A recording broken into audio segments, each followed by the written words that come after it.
ကျွန်တော်ပြောမယ့်အိမ်အကြောင်းမပြောခင်ကျွန်တော်နည်းလေးပေးတဲ့နဲ့ကျွန်တော်စာဖတ်ဖို့အတွက်ပြောချင်လို့စာဖတ်ဖို့လိုအပ်ကြောင်းကိုကမ္ဘာပေါ်မှာထင်ရှားတဲ့ဖြစ်ရလေးတစ်ခုရှိတယ်ဗျတခါတော့အမေရိကန်နိုင်ငံမှာလူမဲမျိုးသမီးတစ်ယောက်ရှိတယ်သူ့အမေကလည်းလူမဲပဲအမေနဲ့သမီးလက်တွဲလမ်းလျှောက်ရင်းနဲ့တနေရာရောက်မှာသမီးကအမေကိုမေးတယ်လူမဲသမီးလေးကလူမဲအမေကိုမေးတယ်မိမေဒီလိုစားတော့ဆိုင်တွေကိုသမီးတို့လိုလူမဲတွေဘာဖြစ်လို့ဝင်ပြီးစားခွင့်မရှိတာလေအမေကသမီးကိုပြန်ပြောတယ်ငါသမီးစာဖတ်စာကြိုးစားအတော်ဆုံးဖြစ်အောင်လုပ်ညီသိလာလိမ့်မယ်ဒီလိုနဲ့5 လလောက်နေတော့ဘတ်စကားစီးတယ်မိမေဒီဘတ်စကားကိုသမီးတို့လူမဲတွေဘာလို့မစီးရတာလဲသမီးကြည့်ချင်ရင်စာကြိုးစားစာဖတ်အတော်ဆုံးဖြစ်အောင်လုပ်လူနဲ့ရုပ်ရှင်သွားတဲ့ခါမှာလည်းဒီမေကိုလေးပဲမေးတယ်ဒီရုပ်ရှင်ကိုသမီးတို့လူမဲတွေဘာလို့မကြည့်ရတာလဲသမီးဒီအကြောင်းသိချင်သမီးငယ်ငယ်လေးကတည်းကစာဖတ်စာကြိုးစားအတော်ဆုံးဖြစ်အောင်လုပ်အတော်ဆုံးဖြစ်လာတဲ့တနေ့ဒါတွေအားလုံးကငါတို့ပိုင်ပါအဲ့ဒီအမျိုးသမီးလူမဲကလေးကနောက်ဘသူဖြစ်လာတယ်လဲဆိုတော့ပြီးခဲ့တဲ့ Bush လက်ထက်ကနိုင်ငံရေးဝန်ကြီးဌာနဝန်ကြီးကွန်ဒိုလီဇာရိုက်စ်ဖြစ်လာခဲ့တယ်ဘလောက်ထိစာပေဟောပြောပွဲလုပ်ဖို့လိုတယ်လဲဆိုရင်မြန်မာလူမျိုးတွေဟာမြန်မာစကားတောင်မှန်အောင်မသုံးတတ်ဘူးမယုံဘူးဆိုလို့ရှိရင်ပကံကိုသွားတဲ့အခါလမ်းမှာထတော်ကြီးရှိတယ်ထရေစရာရေးထားတဲ့စကားတိတ်လာတာပဲပြင်စခုနံအဟံဝန္တာမိထမ်းရည်စားကဲ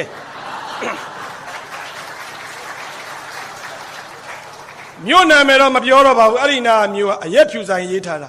ဝိမု ക്തി ယတာအရက်ဖြူဆိုင်ကဲမြန်မာလူမျိုးတွေဘလောက်ထိစာမဖတ်တယ်လဲဆိုရင်တွဲသုံးတဲ့မသုံးတဲ့ကိုမသိဘူးဟောပြီးခဲ့တဲ့ဘိုးကျော်ဆန်းတို့ခေတ္တကရှစ်တီးကလားတွေက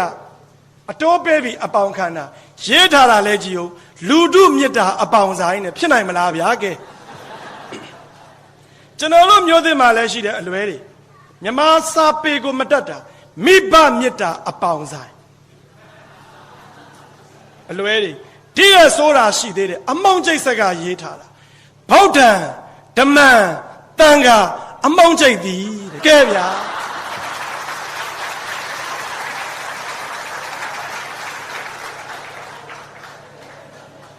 ကျွန်တော်တို့လူမျိုးတွေကဘလောက်များစာမဖတ်တယ်လဲဆိုရင်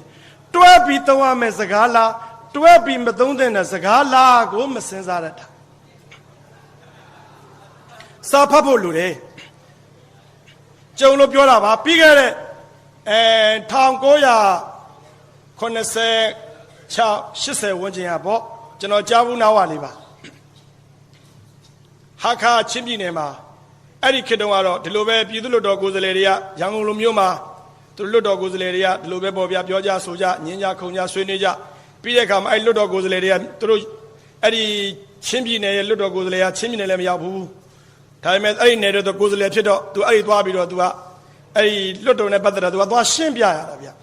ရှင်းနေရလဲအမှန်တမ်းပြောရင်လို့ရုပ်ရှင်ကြီးမြင်လို့ပါရုပ်ရှင်နဲ့ဆရာပြောသလိုပေါ့လော်ကြီးနဲ့អော်ရတာဒီနေ့ငါတို့လွှတ်တော်ကိုယ်စားလှယ်ကလွတ်တော်ထဲမှာဆွေးနွေးတာတွေကိုရှင်းပြမှအိမ်တယောက်လာရမယ်စပ်ပြကေရွှေဝါစပ်ပြတထစံသုံးပြီးဒူရစီကရက်ပေးမယ်အကုန်လုံးကအဲ့ဒါလိုချင်လို့လာတာဗမာစကားလဲနားမပါဘူးချင်းတွေကအဲ့ဒီရုပ်ရှင်ုံထဲကိုလိုပဲလူတွေအများကြီးနေမှာပေါ့မနေ့9 နာရီလောက်ကလေးရောက်တာနေ့လယ်12 နာရီလည်းမပြီး1 နာရီလည်းမပြီး2 နာရီလည်းမပြီး3 နာရီလည်းမပြီးကြာတော့အောက်ကစိတ်လည်းမဝင်စားဘူးစိတ်ကညစ်နေပြီပြန်ကျင်လာပြီရှေ့ကပြောတဲ့ပုဂ္ဂိုလ်ကလည်းမပြီးဘူးဆိုတော့တိခါဆောင်ရတာပေါ့ဆက်ပြားလိုချင်တာဟုတ်အဲ့ဒီမှာအခမ်းအနားမှုကနေပြီးတော့မှအခမ်းအနားပြီးဆုံးကြောင်းကြီးညာပါတော့မယ်လွတ်တော်ကိုယ်စားလှယ်ကြီးပြောတာကိုထောက်ခံတယ်ဆိုလို့ရှိရင်အကျယ်ကြီး3 ကဩပါအကျယ်ကြီး3 ကဩပါထောက်ခံပါသလားရှင်ဆိုအဲ့လူမျိုးတွေအကျယ်ကြီးလို့ဩတာ3 ကသူတို့က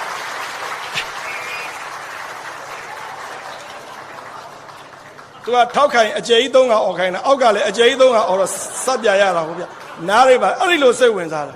ဆိုလိုချင်တာကတော့တိုင်းရေးပြည်ရာကို့မြို့ရေးမြို့ရွာကို့အရက်ကို့အိမ်ကိုမှစိတ်မဝင်စားတဲ့မိသားစုတွေရှိနေတာ ဒီအိမ်ကြီးဆင်းရတဲ့အကြောင်းရင်းပဲဘာလို့အိမ်ကြီးဆင်းရတယ်လဲကိုယ့်အိမ်ကိုမှကိုယ်စိတ်ဝင်စားတာကို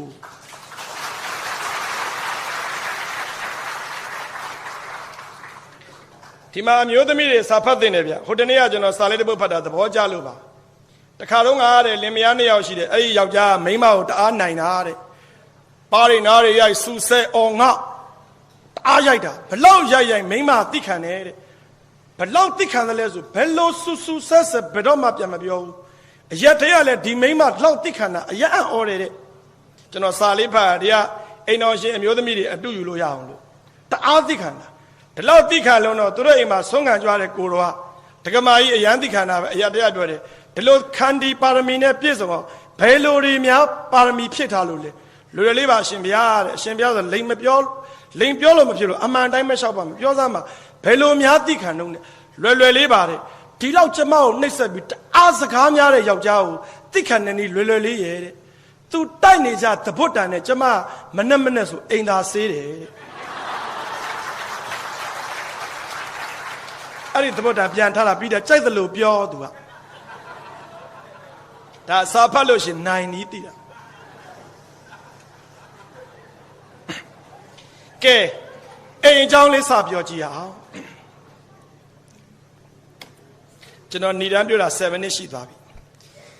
အိမ်တအိမ်မှာအဖေရဲ့အမေရဲ့သားတွေသမီးတွေရဲ့ရှိတယ်ဘသူအရေးကြီးဆုံးတော့ပြောမယ်အဖေအရေးကြီးတယ်ဟဲ့မဟုတ်ဘူးအမေအရေးကြီးတာမဟုတ်ဘူးကွာအနာဂတ်အတွက်လူငယ်တွေကအရေးကြီးတာကွာလို့အမျိုးမျိုးညှင်းခုန်နိုင်တယ်3ယောက်လုံးအရေးကြီးကြအောင်ကျွန်တော်ပုံပြင်လေးနဲ့ပြောကြည့်ဟုတ်တယ်အိမ်တအိမ်မှာအဖေအရေးကြီးတယ်လို့အမေလည်းအရေးကြီးတယ်ဗျဘာကြောင့်လဲဆိုတော့ကျွန်တော်တို့အဖေတွေကနေရာတကာမှာခေါင်းဆောင်မှုဘူးနော်ရှင်အောင်ချလိုက်တာနဲ့နောက်လိုက်ဖြစ်သွားကြတာဒီတော့ရှင်အောင်နဲ့ကမိန်းမတရောင်နဲ့တွက်ပြီးမြောက်ပေးသမျှတို့ပေးသမျှနဲ့ဘဝပြတ်သွားတဲ့ယောက်ျားတွေလည်းအများကြီးပဲဒါနဲ့ပတ်သက်လို့ပုံမြင်လေးတစ်ပုဒ်လောက်ကျွန်တော်ပြောပြခြင်းတယ်ဗျပုံမြင်လေးနာမည်ကမျိုးစေ့တခါလုံးကတဲ့ဟိုးရှေတုန်းကပေါ့ဒီဘက်ခေတ်မဟုတ်ဘူးဟိုးရှေတုန်းကဘယင်ကြီးတစ်ပါးရှိတယ်တဲ့အဲ့ဒီဘယင်ဆိုတာထုံးစံအတိုင်းမိန်းမတော်ရှိမှာပေါ့5 6 6 9ယောက်ရှာပါသားတော်လေးတစ်ပါးပဲမွေးဖွားတဲ့အဲ့ဒီသားတော်လေးကအထာရသ18ရက်ကို तू ဘယ်လိုပဲသင်ကြားတတ်မြောက်ပြီမဲ့ तू ဝါသနာပါတာကစာဖတ်တာနဲ့ပန်းပင်တစ်ပင်စိုက်တာဝါသနာပါသူ့အသက်အစိမ့်လောက်ရောက်တဲ့အချိန်မှာသူ့ရဲ့ဖခင်ကြီးတော်ကလည်းအသက်ကကြီးသူ့သားကိုအိမ်ရှိဥပယာစာအဖြစ်ထားပြီးတော့ထီးနှန်းကိုလွှဲပေးခြင်းမိဒီသားလေးကိုခက်တာသူ့သားမှာကျင်ရတော်ဇနီးမယားမရှိတော့သူ့သားမိန်းမယူမှသူ့သားမှာမိဖုရားရှိမှဘယင်ဖြစ်ရမှာဆိုတော့သူ့သားကိုမိန်းမယူဖို့အတွက်သူ့ဖခင်ကြီးတော်ကိုယ်တိုင်9ပြည်တောင်ကမင်းသမီးတွေနဲ့ဆက်ဖို့ကြိုးစားတယ်အဲ့ဒီလိုကြိုးစားတဲ့အချိန်မှာသားတော်လေးကသူ့အဖေကိုသူ့ရဲ့နန်းရင်ပြင်မှာပဲရှောက်ထားတယ်မှန်လားပါအရှင်ဗျာသားတော်အတွက်ကျင့်ရတော့သားတော်ကိုယ်တိုင်ရှာပါရစေမဟုတ်ဘူးငါရဲ့မူးတွေမတ်တွေနဲ့တိုင်ပင်ပြီးသားမင်းအတွက်တင့်တော်မဲ့ကျင့်ရတော့ငါတို့ရှာပြီးပြီမှန်လားပါအရှင်ဗျာသားတော်ကိုယ်တိုင်ရှာပါရစေမဟုတ်ဘူးမူးတွေမတ်တွေနဲ့ငါတို့ကတိုင်ပင်ပြီးပြီအရှင်ဗျာအမှန်တိုင်းပြောပါရစေ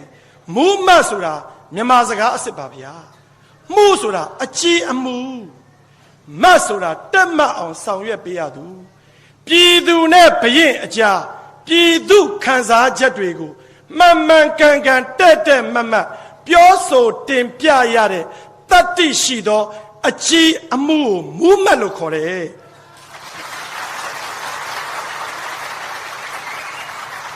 အခုဖခင်ကြီးတော်ဘေးနားမှာရှိတဲ့မူးမတ်တွေကအဲ့ဒီလိုမူးမတ်အစ်စ်တွေမဟုတ်ဘူးတကြမပြေလို့ခေါ်တဲ့မူးမတ်တွေနဲ့တူနေတယ်ဒါကြောင့်မို့လို့အဲ့ဒီမူးမတ်တွေကိုသားတော်မတိုင်ပင်တော့ဘူးသားတော်စီမံထားတဲ့အစီမံကိုဖခင်ကြီးတော်အချိန်တိုင်းသိပါလိမ့်မယ်မင်းဘယ်လိုစီမံတာတော့ဖခင်ကြီးတော်လေ့လာပါဒီလိုနဲ့မှတ်ကောင်းအောင်တကူလာပြည့်နေမှာတကူလာပြည့်နေမတိုင်ရင်မောင်းချင်းတန်းလက်ခတ်ထားတယ်ဤတိုင်းပြည်ရှိ ရှင်ဘုရင်ကြီးသားတော်အိမ်ရှိဥပယာဇာသည်မကြာခင်မင်းလျောင်မင်းလျာအဖြစ်ဘုရင်အဖြစ်ထီနန်တက်မည်ဖြစ်သောကြောင့်ဘုရင်အတွက်မိဖုရားတစ်ပါးကိုရွေးချယ်မည်ဖြစ်သည်မိဖုရားဖြစ်လို့သူအမျိုးသမီးတိုင်းသည်အသက်18နှစ်ပြည့်ပြီးအပျော်စင်စစ်ဖြစ်ရမည်အိမ်ရှိကိုတော်လေးအစီအမံကိုလာရောက်၍တကူလာပြည့်နေတွင်ယူနိုင်သည်အဲ့ဒီနေ့လေရောက်ကောဒီတိုင်းပြည်အပြင်ကျန်တဲ့9ပြည်တော်ကမိန်းမတွေပေါ့မိန်းမတော်များများလဲဘယင်ကတော်ဖြစ်ချင်တာဟုတ်ဗျဝေကောင်းစလာတွေဝေကောင်းစလာတွေဝေပြီးတော့ကိုတော်လေးရှေကိုသွားတဲ့ကကိုတော်လေးကဟိုးအဝေးမှာရှိတဲ့ပန်းအိုးလှလှလေးကိုယူဟောဒီရှေ့မှာရှိတဲ့မြေစီလာကိုမြေစီကိုထက်မြေစီနှုံးမြေပေါ့ဗျာမြေစီထက်ဟိုးခလန်းလန်းမှာရှိတဲ့ပန်းမျိုးစေ့ကိုယူလက်နဲ့နိုင်တဲ့လောက်ယူပန်းကိုစိုက်ခဲ့တရင်ကျွတ်လာပြင်းနေကြရင်တော့ပွင့်တဲ့ပန်းနဲ့အတူတူဒီကိုပြန်လာရမယ်အချိန်ဘယ်လောက်ပေးတော့တကူလာပြည့်ရတရင်ကျွတ်လာပြည့်ဆိုတော့6လပေးထားတာမိမတွေလေပန်းလေးကိုယူမြေစီကိုထက်မျိုးစေ့ကိုထက်အိမ်ပြန်သွားပြီးပန်းပြိုးကြတာသူတို့ကကိုတော်လေးကပန်းစိုက်တာဝါသနာပါတော့လေ့လာပြီးသားဒီကိုတော်လေးဘယ်ပန်းကြိုက်တယ်ဆိုတာသိတဲ့အတိုင်းပဲအဲ့ဒီမှာရှိတဲ့ဥယျာဉ်ဆောင်နေရလဲဟုတ်ပြီလားဒီဘယင်လေးဒီကိုတော်လေးဘာကြိုက်တယ်ဆိုတာကိုလှုပ်ထားပြီးသားအပေးယူလှုပ်ပြီးပြောထားပြီးသားအကုန်စိုက်ကြတာဒါနဲ့တရင်ကျော်လာပြင်းနေလဲရအောင်ကောခုနင်ကစရင်အတိုင်းမင်းကလေးတွေကပန်းအိုးလေးတွေကိုဘာလုပ်ပြီးတော့ရွက်ပြီးပန်းလေးတွေပွင့်လို့လာကြတာအဲ့ဒါကိုတော်ကသူ့ကိုယ်တိုင်မှတ်တမ်းတင်တယောက်ချင်းမှတ်တမ်းတင်တယ်ပန်းနေရလှလိုက်တာဘယင်ကြီးကလည်းသူ့သားဘာလုပ်နေလဲပေါ့အဲ့ဒီလိုမှတ်တမ်းတင်နေရင်းနဲ့မိမပေါင်းကလည်း5-6တောင်းလောက်တော့ရှိမှာပေါ့အဲ့ဒီထဲမှာထူးထူးဆန်းဆန်းမိမငယ်လေးရတော့ငိုပြီးတော့ပန်းအိုးလေးကိုဂရစ်ကိုခြီပြီးလာတာအပင်မပေါက်တဲ့ပန်းအိုးရဲ့မြေကြီးရဲ့ပါတယ်အပင်မပါဘူးကိုတော်လေးရှေ့ရောက်တော့ငိုပြီးလျှောက်ထားတယ်မှန်လားပါကိုတော်လေးအင်းရှိကိုတော်လေးကျမလည်းကျွန်တော်မျိုးမှလည်းပြိုးတာပဲစိုက်တာပဲဘယ်လိုမှအပင်မဖြစ်တာကျွန်တော်မျိုးမြောက်တတ်ရှင်လဲတတ်ပါထားရင်လည်းနေရမှာပါကဲမှတ်တမ်းပေးပြန်ဒီလောက်မိမအများကြီးထဲမှာဒီမျိုးသမီးတယောက်ပဲအပင်မပေါက်တာပြန်ညဒါနဲ့တစောင်းမောင်းလာပြင်းနေမှာနန်းသိမ်ပွဲချင်းပါမှာဘယင်ကတော်လဲတခါတည်းရွေးချယ်မယ်တင်မြောက်မယ်နန်းသိမ်မှာမိမတွေအားလုံးရင်ခုန်တာပေါ့သူများဖြစ်မလားငါများဖြစ်မလားဝေကောင်းစလာတွေနဲ့ပေါ့အဲ့ဒီချိန်မှာရင်ထိတ်နဲ့မျောနေရင်းနဲ့တဝန်လွာထွက်လာဘသူ့ကိုရွေးချယ်လိုက်လဲဆိုတော့ပန်းအပင်ပြိုးတာအပင်လုံးဝမပေါက်တဲ့မိမကိုရွေးလိုက်တာဘာလို့ရွေးတာလဲမိမတွေကမကျင်တတ်ဘူးဒီဘယင်ယူနေပြီငါတို့လိုပန်းလာပွင့်တာကြတော့ तू မရွေးဘူးအပင်တောင်မပေါက်တဲ့အမြုံမှရွေးရသလားဘယင်ကသိတယ်ဘယင်ကဒီလိုအတင်းပြောမှန်းသိတော့အဲ့ဒီနေ့မှာပဲဒီဘက်ကလို့ဆိုသတင်းစာရှင်းလင်းပွဲပေါ့ပရိသတ်ရှင်မှာစကားတစ်ခွန်းပဲပြောတယ်အားလုံးမှတ်ထားကြဒီတိုင်းပြည်မှာငါဘယင်ဖြစ်တဲ့အချိန်ငါတဲ့အရေးကြီးတာငါယူမယ်မိမပဲနင်တို့လိုသစ္စာမရှိတဲ့မိမတွေငါရွေးလို့မဖြစ်ဘူးနင်တို့မသိအောင်ငါစီမံထားတာရှိတယ်နင်တို့ယူသွားတဲ့မျိုးစေ့တွေအားလုံးကိုရင်တွင်းစူစူထဲမှာ9 နာရီလောက်ပြုတ်ထားပြီးသားအပင်ပေါက်เสียအကြောင်းမရှိဘူးအပင်ပေါက်တဲ့မိန်းမတွေကသစ္စာမရှိတဲ့မိန်းမတွေအဲ့ဒီလိုသစ္စာမရှိတဲ့မိန်းမတွေကိုသာဘယင်ကတော်မိဖုရားနေရာမှာတင်မြောက်လိုက်လို့ကတော့တိုင်းပြည်ကြီးပြတ်သွားမှာပေါ့တဲ့ဒီအမျိုးသမီးကတော့သစ္စာရှိတယ်ဒီလိုအမျိုးသမီးသာဘယင်ကတော်ဖြစ်ထိုက်တယ်အဲ့ဒီလိုအမျိုးသမီးရှိရင်တိုင်းပြည်သာယာငြိမ်းချမ်းမယ်ဒါကြောင့်အိမ်တဲ့အိမ်မှာအဖေနဲ့တန်းတူအမေတွေကလည်းအရေးကြီးတယ်အမေတွေတောင်နဲ့တွက်လို့အမေတွေပုတ်တွတ်ပြောလို့ဘဝပြက်နာမည်ပြက်ဘဝသေးသွားတဲ့လူတွေလောကကြီးမှာလက်ညှိုးထိုးပြလို့ရပါတယ်ဒါဖြစ်ရင်အဖေတွေကရောအရေးမကြည့်ဘူးလားကြည့်တာပေါ့ အဖေရေးကြီးကြောင်းကိုတော့ကျွန်တော်ကကိုရွေ့ဗျကျွန်တော်ကိုရွေ့ကျွန်တော်ကမန္တလေးသားမန္တလေးပလဲငွေရောင်ရက်158ခွက်နမ်းမတော်ဝင်းမှာမွေးတဲ့ကောင်ဖယနီဖျားအနောက်ဘက်ကကျွန်တော်နေတဲ့ရက်ကွက်နဲ့မန္တလေးလိုတပြပေါ့ဒီရဆိုရင်တော့ဒီတန်လန်းလောက်ရှိမှာပေါ့မျိုးမြင့်ရုပ်ရှင်အောင်ဆိုတာရှိတယ်ကျွန်တော်ကငယ်ငယ်ကရုပ်ရှင်အရန်ကြည့်ချင်တာကျွန်တော်တို့အရက်ထဲမှာလဲရုပ်ရှင်သိမ့်ကြိုက်တဲ့ဒေါ်ခွဲကြီးဆိုတဲ့အမျိုးသမီးတစ်ယောက်ရှိတယ်အဲ့ဒီအမျိုးသမီးကဒုတိယကမ္ဘာစစ်မတိုင်ခင်တုန်းကအစိုးတော့အတန်တဲရုပ်ရှင်ခေတ်တွေမှာတချင်းတွေပါတယ်နောက်ကနေပြီးလိုက်ဆိုပေးရတဲ့အမျိုးသမီးသူကဒုတိယကမ္ဘာစစ်ပြီးတဲ့အချိန်မှာမျက်လုံးနှစ်ဖက်စလုံးကွယ်သွားတာဒါပေမဲ့သူကအစိုးကောင်းအကကောင်းမန္တလေးတကြံမှာဆိုရင်သူကအကတင်ပေးရတာမျက်လုံးမမြင်ပေးမဲ့သူကတင်ပေးရအဲ့ဒီအမျိုးသမီးကမျက်လုံးသာမမြင်တာရုပ်ရှင်သိမ့်ကြိုက်တာသူကရုပ်ရှင်မင်းသားညွန့်ဝင်းကားကိုအယမ်းကြိုက်တယ်ကျွန်တော်ကရွှေဘကားကိုကြိုက်တယ်ဒါပေမဲ့သူနဲ့ကျွန်တော်ဘလို့သဘောတူညီချက်ယူလဲဆိုရင်ကျွန်တော်တို့ရှိရအဲ့ဒါလို့အတော်အရွယ်ကိုအကြီးလို့ခေါ်တယ်ဒီမှာတော့အတော်တို့အန်တီတို့ခေါ်ဆိုကြအကြီးလို့ခေါ်တယ်အကြီးကြိုက်တဲ့ညွန့်ဝင်းကားကိုကျွန်တော်လိုက်ကြည့်ပေးရင်ကျွန်တော်ကြိုက်တဲ့ရွှေဘကားကိုလည်းအကြီးကလိုက်ကြည့်ပေးရတယ်သူကမမြင်ရပေမဲ့ကျွန်တော်ကညွန့်ဝင်းရဲ့ပုံစံတွေဝတ်ပုံစားပုံတွေမြင်ရတဲ့မြင်ကွင်းကိုကျွန်တော်ဘာသာပြန်ရတာသူကအတန်နဲ့နားထောင်တာညွန့်ဝင်းကားကိုတအားကြိုက်တဲ့အမျိုးသမီးသူနဲ့ကျွန်တော်နဲ့အမြဲစကားများတာရှိတယ်သူကညွန့်ဝင်းကိုမမြင်ဘူးတော့သူ့ညွန့်ဝင်းကိုချောသလားလို့သူကအယမ်းသိချင်တာကျွန်တော်ကလည်းကလေးပြီလိမ်မပြောတတ်ဘူးညွန့်ဝင်းကြီးကဗျာမိတ်ကပ်တွေနဲ့အချောက်ကြီးနဲ့တူပါတယ်ဗျာကျွန်တော်အဲ့လိုပြောတာအမြဲတမ်းကျွန်တော်ရွှေဘမှာလက်မောင်းတုတ်တုတ်နှစ်ရွှေဘရုပ်ချမ်းကြီးပါဟဲ့ကျွန်တော်ကရွှေဘကိုဘာလို့ကြိုက်လဲဆိုရွှေဘကအမှန်တရားဘက်ကရက်တည်တယ်အားနေတဲ့ဘက်ကရက်တည်တယ်မဟုတ်တာမလို့လို့ကျွန်တော်ရွှေဘကိုကြိုက်တာအကြီးတော့ကတော့ချောတာကိုကြိုက်တာအဲ့ဒီလိုညွန့်ဝင်းကကြည်တိုင်းကျွန်တော်ကလိုက်ပြကျွန်တော်ကတပတ်ကို3ခါလောက်ရုပ်ရှင်ကြည့်ခဲ့တာခြားတိတ်တုံးကကျွန်တော်မှတ်မိပါတယ်3တန်း4တန်းကျောင်းသားဘဝဖြစ်မယ်ဒီလိုနဲ့ຫນွေရာသီကိုရောက်တော့ရုပ်ရှင်မင်းသားညွန့်ဝင်းရဲ့ဂျော်လီဆွေရဲ့ဝါဝါဝင်းရွှေရဲ့ကမန်းတီတာဥယျာဉ်တွေကိုရုပ်ရှင်လာရိုက်ကြတာအကြီးကကြည့်ကျင်တယ်တဲ့လိုက်ပို့ဆိုလို့စိုက်ကားကြီးနဲ့ငှားပြီးလိုက်ပို့အဲ့ဒီခေတ်တုန်းက26ဘီလန်ဒီလိုပုံစံမဟုတ်သေးဘူးအဲ့ဒီမှာဓာတ်ဆက်ယုံတို့ဓာတ်စီဆိုင်တို့ဘာလို့ရှိတယ်မန်းတီတာဥယျာဉ်တွေကိုတွားပြီးတော့ပြတော့မျက်လုံးမမြင်တဲ့အကြီးကသူသိသိချင်တာက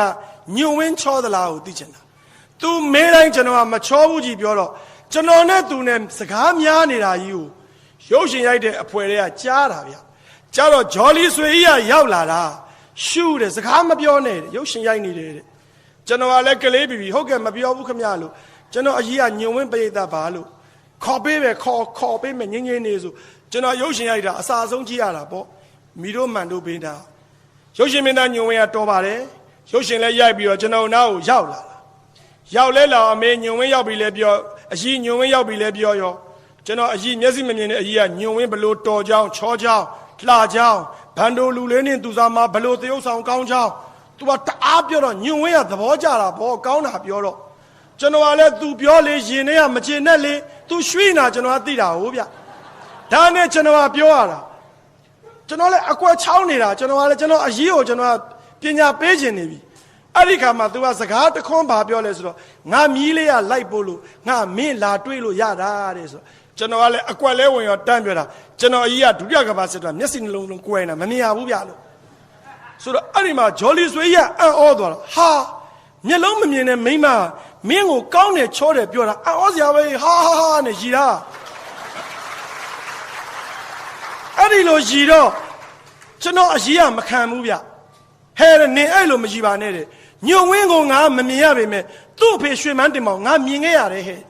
သူ့အဖေရွှေမန်းတင်မောင်တိတ်တော်တိတ်ကောင်းတိတ်လေးစားစရာကောင်းတာအနုပညာအားအပြည့်အစိုးအငိုအလွန်ကောင်းအမလေးသဘောကောင်းမနှောကောင်းတရားစိတ်ကလည်းရှိဘာသာတရားလည်းလေးစား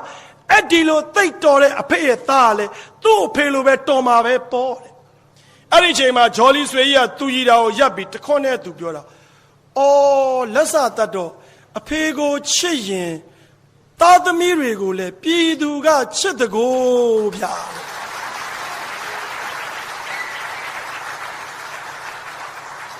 ကျွန်တော်ရင်ထဲမှာဒင်းကနေဝင်သွားတယ်အဖေကိုချစ်ရင်သားသမီးတွေချစ်တယ်ဆိုတော့ ဟာကျွန်တော်တို့အဖေတွေ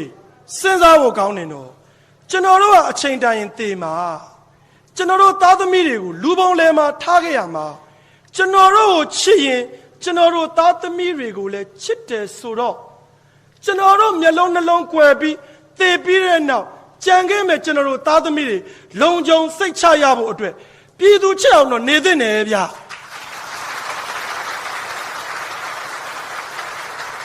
အရက်ထဲကချစ်အောင်တော့လဲနေသင့်တယ်အဖေရက်တော့တယ်နော်ခမည်းမရှိတဲ့နောက်ခမည်းသားသမီးကရသမားသားသမီးမျက်နှာငယ်နေမှာပေါ့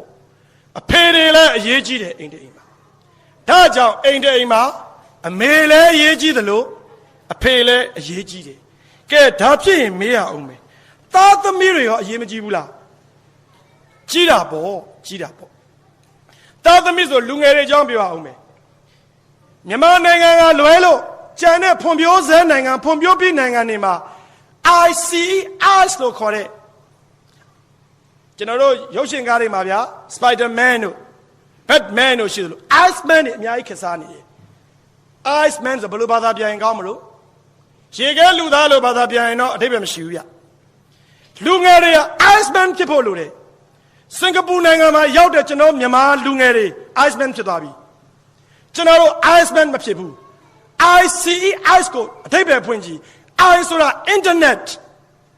လေထဲမှာပညာတွေရှိတယ်ကျွန်တော်တို့ကိုလိန်လို့မရဘူးလေထဲမှာယူလို့ရတယ် internet ကိုလူငယ်တွေကျွမ်းကျင်ဖို့လိုတယ် C computers ကျွမ်းကျင်ဖို့လိုတယ် E အင်္ဂလိပ်စာကျွမ်းကျင်ဖို့လိုတယ် I ဟာ internet C ဟာ computer E ဟာ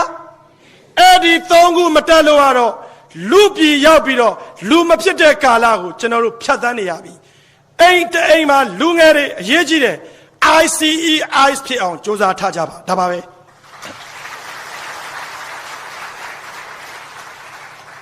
ဒီလိုပြောနေတဲ့အချိန်မှာကျွန်တော်တို့သားသမီးတွေကလည်းဇာတိတာကောင်းလားဆိုကောင်းမှုဗျတက္ကသိုလ်ကျောင်းကိုသွားမိဘကွယ်ရမှာမတော်ရတွေဖြစ် HIV မကြောက် AIDS မကြောက်တဲ့လူငယ်တွေကလည်းအများကြီးပဲဒါနဲ့ပတ်သက်လို့ကျွန်တော်ကလူငယ်အကြောင်းပြောတော့ HIV အကြောင်းလည်းပြောဖို့လိုလာတယ်ဗျအိမ်တိမ်မှာအရေးကြီးတယ်ဒီနေရာမှာကြုံလို့ပြောပြပါရစေဦးအိမ်တိမ်ရဲ့အသုံးစရိတ်မှာလေဘယ်ဟာအများဆုံးလဲအဖေတယောက်ကမော်တော်ကားဝယ်ဖို့အဓိကလားကိုသားသမီးပညာရေးနဲ့ကျန်းမာရေးအဓိကလားစဉ်းစားကြည့်ပါအိမ်တိမ်မှာရှိတဲ့သားသမီးကိုတကယ်ချစ်သလားတကယ်ချစ်တဲ့မိဘဟာကိုသားသမီးရဲ့ပညာရေးစရိတ်နဲ့ကျမ်းမာရေးစရိတ်ကိုများများသုံးတယ်ကိုသားသမီးရဲ့ပညာရေးစရိတ်နဲ့ကျမ်းမာရေးစရိတ်ကိုများများမသုံးဘူးဆိုတဲ့မိဘကိုရင်တွေလွယ်မွေးထားတဲ့သားသမီးကိုကိုယ်တိုင်တဖြည်းဖြည်းချင်းလူရမွေအောင်လုပ်ပြီးတပ်ပစ်တာနဲ့အတူတူပဲဒါကြောင့်အိမ်တိုင်းဟာကျွန်တော်တို့ရဲ့သားသမီးတွေကိုပညာတတ်သိဖြစ်စေခြင်းနဲ့ဒါကြောင့်ကလေးတို့လူငယ်တို့နင်တို့မိဘတွေကတက္ကသိုလ်အဝေးကိုသွားထားပေးတာနင်အမတ်ကောင်းတယ်လို့အဝေးကိုပို့ပေးတာအဲ့ဒီအချိန်မှာမိဘကွယ်ရမှာမတော်ရဖြစ်ကြဒါနဲ့ပတ်သက်လို့ကြာခဲ့ပါပြီလွန်ခဲ့တဲ့6လလောက်ကမန္တလေးမြို့ speaking English speaking သင်တန်း3ခုက HIV နဲ့ပတ်သက်တဲ့သင်တန်းစင်ပွဲမှာလူငယ်တွေကိုသတိပေးဖို့အတွက်ဆရာဝန်2ယောက်နဲ့ကျွန်တော်စကားပြောခွင့်ရတာဆရာဝန်တွေကထုံးစံအတိုင်းပဲဆရာဝန်ထောက်ပြောတာပေါ့နော်HIV ကဘလို့ကူးတယ်ပေါ့သွေးရကူးတယ်ပေါ့စေတိုအက်ကကူးတယ်ပေါ့ဗရိဒ္ဓကကူးတယ်ပေါ့ကွန်ဒုံးသုံးမှာဘာညာပေါ့ဗျာပြောတာပေါ့အောက်က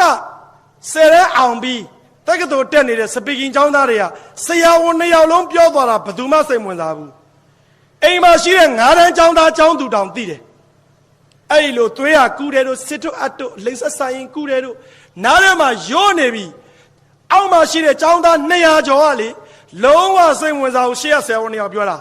ကျွန်တော်ကလည်းဒေါပေါ်တာဒီလူငယ်တွေကွာဒီကောင်နဲ့လက်ထက်ငါတို့အနာဂတ်အရမှာဒီကောင်တွေဒါမှစိတ်ဝင်စားဘူးလားကျွန်တော်အလဲရောက်တော့ဘာပြောမလဲကျွန်တော်စဉ်းစားတယ်ကျွန်တော်ဘောပန်လေးတစ်ချောင်းလောက်ဗျကျွန်တော်ဒီလိုဘောပန်တောင်းသလိုတောင်းလိုက်တယ်ဒီမှာတော့တောင်းရတာအားနာလို့ဗျကျွန်တော်ရှေ့ကောင်ကကောင်းပါလေးတယ်ကျွန်တော်ဘောပန်9ချောင်းလောက်တောင်းလိုက်တယ်ကျွန်တော်မေးချင်လို့ဗျဒီဘောပန်ဘယ်လောက်တန်လဲဗျဖြေကြည့်ပါ100 150 200ပေါ့နော်ဒီဘောပန်မင်ကုံသွားရင်လွတ်ပြသလားထပ်သုံးသလားဒါတစ်ခါသုံးနော်ကဲကျွန်တော်လွတ်ပြလိုက်ပြီ ဟိုမှာတော့9ချောင်းလွတ်ပြလိုက်တာကလေးတွေဟာကလေးနေတာပဲဟုတ်တယ်ဘောပင်ကတစ်ခါသုံးလူငယ်ပေါင်းတို့နင်တို့ခန္ဓာကိုယ်ကတစ်ခါသုံးမဟုတ်ဘူးမယုံရင်နင့်အဖေနဲ့နင့်အမေလက်တော့မေးကြည့်ဘယ်နှခါသုံးတယ်လဲလို့မေးကြည့်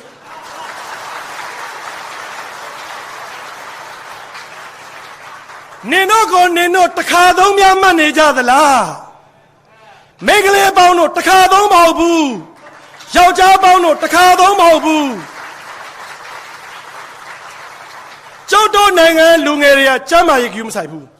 ကိုယ်ခန္ဓာကိုယ်တစ်ခါသုံးမှတ်တယ်စိုက်ကဲကိုအကျန်းစီးတယ်ခေါင်းခဏခဏသုံးရမှာအောက်တော့ဆောင်ခြေတော့ခဏခဏသုံးရမှာစိုက်ကဲကြည့်စီဟာခန္ဓာကိုယ်မသိမချင်းသုံးရမှာကျန်တဲ့ကိစ္စဆိုပိုတောင်မှတန်ဖိုးထားတင်သေးတယ်ကျွန်တော်တို့မြန်မာမျိုးသမီးတွေကအယူအဆလွဲနေတာရှိတယ်မိန်းကလေးတွေကအလှတရားဆိုတာအလင်းရောင်ရှိမှမြင်ရတာအခုမီးပြတ်သွားလိုက်မှောင်သွားလိုက်ဒီထဲမှာဘသူလှတယ်မလှဘူးမသိတော့ဘူးကိုချင်းတရားဆိုတာအလင်းအမောင်မရွေးဘူးအမျိုးသမီးပေါင်းတို့အလင်းအမောင်အောင်မှမြင်ရတဲ့အလှတရားနဲ့အလင်းအမောင်မရွေးတဲ့ကိုချင်းတရားဘယ်ဟာကိုတန်ဖိုးထားမလဲစဉ်းစားကြလူငယ်အရေးကြီးတယ်ဒီလူငယ်တွေကျမ်းမာမှာဒီလူငယ်တွေပညာတတ်မှာကဘာကိုရင်မောင်တန်းနိုင်မှာဒါကြောင့်အိမ်တိမ်မှာအဖေလည်းအရေးကြီးတယ်အမေလည်းအရေးကြီးတယ်သားသမီးတွေကျမ်းမာရေးနဲ့ပညာရေးလည်းအရေးကြီးတယ်ဒီနေရာမှာအိမ်ဆိုတော့အိမ်ရဲ့သဘာဝလေးပြောချင်တာပေါ့အိမ်တိုင်းကျွန်တော်ဗုဒ္ဓဘာသာဆိုတော့ကျွန်တော်တို့အိမ်မှာဝါဆိုလာပြည့်မတိုင်ခင်မှာဝါဆိုသင်္ကန်းကတ်တယ်ကျွန်တော်တို့ကထိန်လာမှာဆိုကထိန်သင်္ကန်းတစားမိုးလာဆိုကထိန်သင်္ကန်းကတ်ကြတာပေါ့ကျွန်တော်အိမ်မှာဝါဆိုသင်္ကန်းကတ်ရင်းနဲ့စွန့်ကြွေးတော့တရားပေးတဲ့ကိုတော်တွေကလည်းကျွန်တော်နဲ့အရန်ရင်းနှီးတယ်ကျွန်တော်လည်းစာရေးသူမှန်းသိတော့သူတို့စကားတအားပြောခြင်းတယ်သူတို့ပြောတဲ့စကားတွေလည်းမှတ်သားစရာတွေအများကြီးပါတယ်တပည့်တော်လျှောက်ထားပါရစေလို့တီလမယူဘဲနဲ့လှူလို့ရောမရဘူးလားလို့တပည့်တော်သွားစရာရှိလို့ရပါတယ်ဒါပေမဲ့တီလယူပြီးလှူတော့ကောင်းတာပေါ့တဲ့တီလယူတယ်ဆိုတာစိတ်ကိုစင်ကြယ်အောင်ဆေးလိုက်တာလေတဲ့တန်ရှင်းနေတဲ့ပကံနဲ့တန်ရှင်းနေတဲ့ခွက်သေးကိုထဲ့မှထဲ့တဲ့ပစ္စည်းကတန်ဖိုးရှိတာတပည့်တော်နားမလဲလို့ရှင်းပါဖေဆရာဖုံးရဲ့တဲ့ရေသန့်ဆိုပါစို့ဗျာတဲ့ရေသန့်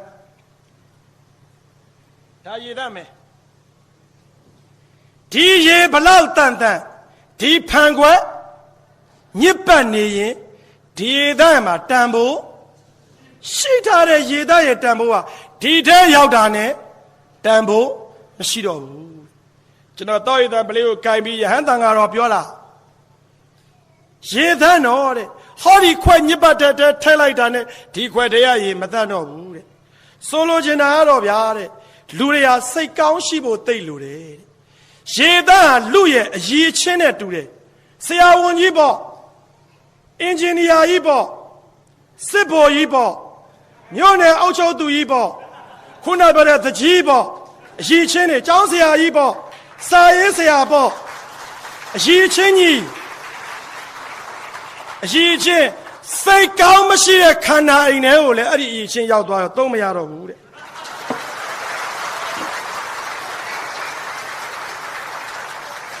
ဒီလိုပဲတဲ့ဝက်သားဟင်းဘလောက်ကောင်းညစ်ပတ်တဲ့ခွက်ထဲထည့်ရင်ဝက်သားဟင်းပဲကောင်းတော့မှာတော့ဒီလိုပဲဘယ်လိုပဲလောင်းဘယ်လိုပဲလှူစိတ်ကိုတီလာနဲ့ဆေးပြီးတော့မှလှူတော့လောင်းတော့ရေစက်ချတော့တန်ဖိုးရှိတာပေါ့တဲ့မှတ်သားတိုက်လိုက်တာတော်တော်ကောင်းတာပဲဟုတ်တယ်ရေသန့်တောက်တိုင်းလူသန့်မဖြစ်ဘူးစိတ်ကောင်းရှိမှလူသန့်ဖြစ်မယ်ဒါပဲ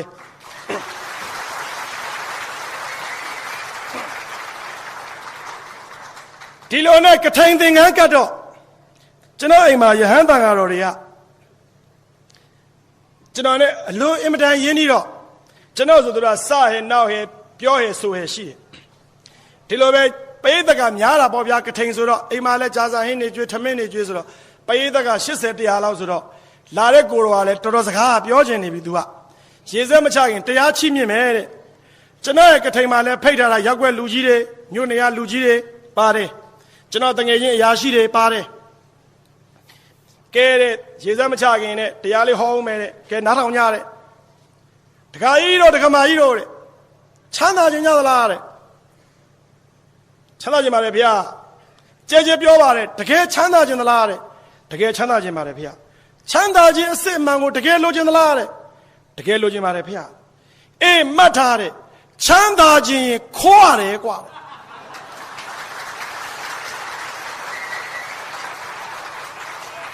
ချမ်းသာခြင်းခိုးရတယ်ဆိုတော့လက်အုပ်ချီထားတဲ့အလှရှင်ကျွန်တော်ကနည်းနည်းလန့်သွားတာငါတော့ဒုက္ခပဲငါဘေးကကောင်တငယ်တော့တငယ်ချင်းပဲဒါပေမဲ့တယောက်တယောက်ပါဝါချင်းမတူဒီကောင်တွေကလည်းကျွန်တော်ကိုလန့်ကြည့်တာမင်းဘယ်လိုဖုန်းကြီးအိမ်ပင့်ထားတာလဲပေါ့ဒီမဲ့တခါတော့တဲ့ကိလေသာနာနဲ့နားမထောင်နဲ့အရိယာနာနဲ့နားထောင်ပုထုဇဉ်နာနဲ့နားမထောင်နဲ့တရားနာနဲ့နားထောင်ခိုးဘူးတဲ့လူကတော့ခိုးတာပြင်းမြင်ပါကွာငါစိတ်မဆိုးဘူးတဲ့ကိုပဲစိတ်ဆိုးတယ်ခိုးလို့မှမချမ်းသာရင်မှတ်ထားတကားတကမားတို့လူရတယ်တဲ့လူတဲ့လူတွေလည်းချမ်းသာတယ်ငါလက်ညှိုးထိုးပြမလားတဲ့ကျွန်တော်လည်းလက်အုပ်လေးချီရင်လည်းလက်အုပ်ကိုဖြုတ်လိုက်တာကျွန်တော်ကငါတော့ကထိန်သင်္ကန်းကပ်မိတာမှားပြီနဲ့ခိုးလို့လူလို့မှမချမ်းသာရင်တခါကြီးဥဖုံးရည်အားလုံးမှတ်ထားကြတတ်တဲ့လူတွေလည်းတအားချမ်းသာတယ်နော်တဲ့တတ်ရင်လည်းချမ်းသာတယ်တဲ့ကျွန်တော်စိတ်ထဲမှာမကျေနပ်ဘူးဗျဒီအကြောင်းကိုသာဖုံဖုံဆက်မရှင်းကျွန်တော်လည်းဒုက္ခသူလည်းဒုက္ခဘေးကလူတွေမျက်နှာပြက်နေပြီကျွန်တော်တကယ်ချင်းအရာရှိတွေကလည်းလေအဲ့ဒီကိုတော်တော်ကိုသူ့စိတ်ထဲမှာခံစားနေရပြီကြောက်ရှင်းမယ်တဲ့ကြောက်ရှင်းမယ်ရှင်းပြီးမှခင်ဗျားတို့စဉ်းစားကြဟုတ်တယ်ခိုးရင်ချမ်းသာတယ်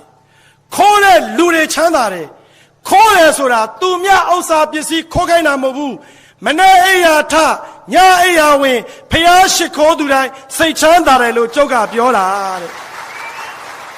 တော်သေးတာပေါ့ဖျားကျွန်တော်လည်းနည်းနည်းသဘောကျသွားတယ်သူ့ဘာသူကအဖြေလေးပါတာအရှင်ဘုရားဒါဖြင့်လူတော်ဖျားလွယ်လွယ်လေးပါတဲ့လူတွေအားတဲ့အောင်မြင်မှုနောက်ငွေနောက်ဂုံရှေဝိုင်းနောက်ကိုလိုက်ပြီးတော့မအားဘူးနဲ့လေတဲ့တရားစခန်းကိုမသွားနိုင်ကြဘူးအာနာပါနဝိပဿနာကမ္မထံတရားကိုမလုပ်နိုင်ကြဘူးဘလောက်ပဲအလုပ်တွေရှုပ်အချိန်လူပြီးတော့တရားအားထုတ်ပါလို့ငါကပြောတာတဲ့လူတယ်ဆိုတာအချိန်လူပြီးဝိပဿနာကမ္မထံတရားအားထုတ်ဖို့ပြောတာအေးပေါ်လေတဲ့ခိုးတဲ့သူတွေလူတဲ့သူတွေကသူတို့စောင့်ပြောတယ်ထင်မှာပေါ့တဲ့ကျုပ်ကဖုန်းကြီးဆိုဖုန်းကြီးတရားပြောတာတဲ့ကျွန်တော်တော်တော်သဘောကျသွားတယ်ဗျဒါနဲ့မနေနိုင်ဘူးအရှင်ဖျားတတ်တာဟောဖျားလို့ဒီလောက်ရှင်းတာမှမင်းနေရသေးလားတဲ့စင်းရဲနေရတာဘာကြောင့်လဲသိလားလောဘကြောင့်ဒေါသကြောင့်မောဟကြောင့်အတ္တကြောင့်မာနကြောင့်အိတ်တမစ္စရိယကြောင့်သိမ့်ပိုက်မှုကြောင့်ဆွဲလန်းမှုကြောင့်စင်းရဲနေတာတကယ်ချမ်းသာအစစ်ကိုလိုချင်ရင်တတ်ပြပါလောဘကိုတတ်ဒေါသကိုတတ်မောဟကိုတတ်အတ္တမာနအိတ်တမစ္စရိယနဲ့ကိလေသာတွေသိမ့်ပိုက်ခြင်းတွေကိုတတ်ပြတဲ့နေကြရင်ချမ်းသာမယ်တဲ့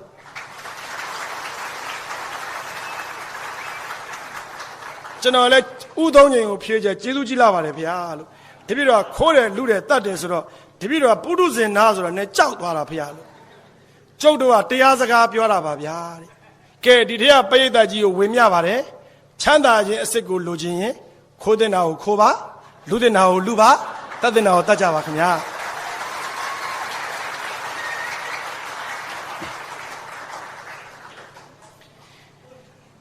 ဒီလိုနဲ့ကျွန်တော်အိမ်မှာသမီးလေးကိုသူ့အမေကပကက်လေးတွေကိုထည့်ပြီးတော့တိတ်တာပေါ့ပကက်လေးလွှဲပြီးတော့သမီးလေးကလည်းကလေးဆိုသေးပေါက်တာပေါ့တေးချောင်းကြီးကစီးလို့ဗျရန်နဲ့ကျွန်တော်အမျိုးသမီးကလည်းပကက်လေးလွှဲပြီးသူကအဲ့ဒီမှာသူကဆရာကြီးမင်းသူဝင်ရဲ့ကြပြာလေးကိုသူကဆိုတာတပြေသေးရောကြပြာရလားဗျာဝါဆိုပါကောင်းပျော်စရာကောင်းအထူးဝိုင်းဆိုရင်ကောင်းမလားလို့နော်ဝါဆိုဝါကောင်းရေတွေကြည်လို့တပြေသည်မဲ့ကောက်စုပ်ကွယ်ခရာစုကြုံဟိုအထဲကမျောနေမဲကြီးတွေ့တတ်တယ် မျောနဲ့ဆိုတာဂျိုးနဲ့လာကွယ်မွေနဂါတောင်ချောက်ဖူးကွယ်ဒိုးလဲကြောက်ပေါင်းအတူသွားစို့အုံးလဲနွားကလေးထားခဲ့မယ်သွားကွယ်သွားကွယ်အဲ့ဒီကြပြလေးနဲ့သမီးလေးကိုသူ့အမေကတိတ်အဲ့ဒီကြပြလေးနဲ့ကျွန်တော်အဖေကကျွန်တော်ကိုတိတ်ခဲ့ဘူးမှာဗျမကြောက်ဖို့ပြောတာမကြောက်ဖို့ပြောတာဘာလို့ဘာကြောက်နေတာလဲငယ်ငယ်လေးတွေမကြောက်ဖို့အဲ့ဒီကြပြနဲ့သူ့သမီးကိုသူ့အမေကလွှဲတိုင်းကျွန်တော်စိတ်ထဲမှာဒီကြပြလေးကိုတေးသေးချာချာတွေးတောဆင်ခြင်ကြည့်တော့ဒီကြပြကပခက်ကြပြမဟုတ်ဘူးဒီကြပြကခလေးကြပြမဟုတ်ဘူးဒီကြပြသားချော့တေးမဟုတ်ဘူးဒီကြပြတိုင်းပြူပြည်ပြူကြပြ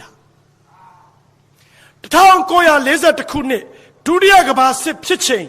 ဆရာကြီးမင်းသူဝန်ကသူ့ရဲ့ကွန်ကြံကုန်းကိုပြန်ပြီးဟောဒီသူ့ရဲ့အိမ်တဲလေးပေါ်ကတကားကိုဖွင့်လို့ဒီကြပြကိုရေးခဲ့တာတိုင်းပြူပြည်ပြူကြပြဆိုတာကျွန်တော်ရှင်းပြမယ်အထင်ရှားကျွန်တော်ကဒီနေရာမှာတပည့်လုံးမယ်ဗျာပရိသတ်ကကျွန်တော်ကိုဆရာလုပ်လိုက်ပါပထမတစ်ချောင်းကဘာလဲကျွန်တော်မေးကြည့်ပါဝါဆိုဝါကောင်ရေတွေကြီးလို့အဲ့ဒါလေးကိုစဉ်းစားကြည့်အောင်မြန်မာနိုင်ငံဟာတစ်နှစ်မှာဘယ်နှလားရှိတုံးဗျာဘယ်အစလဲဗျာတကူကစုံနယုံတော်တလင်းတရင်ကျအဲ့ဒီ12လမှာမြန်မာနိုင်ငံဟာဝါဆိုဝါကောင်ကြမှာပဲရေကြီးတယ်ကြံတဲ့လကိုရေမကြီးဘူးလို့ပြောတာအတိတ်ဘယ်ကတော့မင်းကျင်တရားနဲ့ညီတဲ့ဘရင်တွေအုပ်ချုပ်တဲ့နိုင်ငံလို့ပြောတာရေကြီးကျင်တဲ့အချိန်ကြီးတဲ့နေ့တော့မညီဘူးလို့လဲဆိုလိုတာဗျ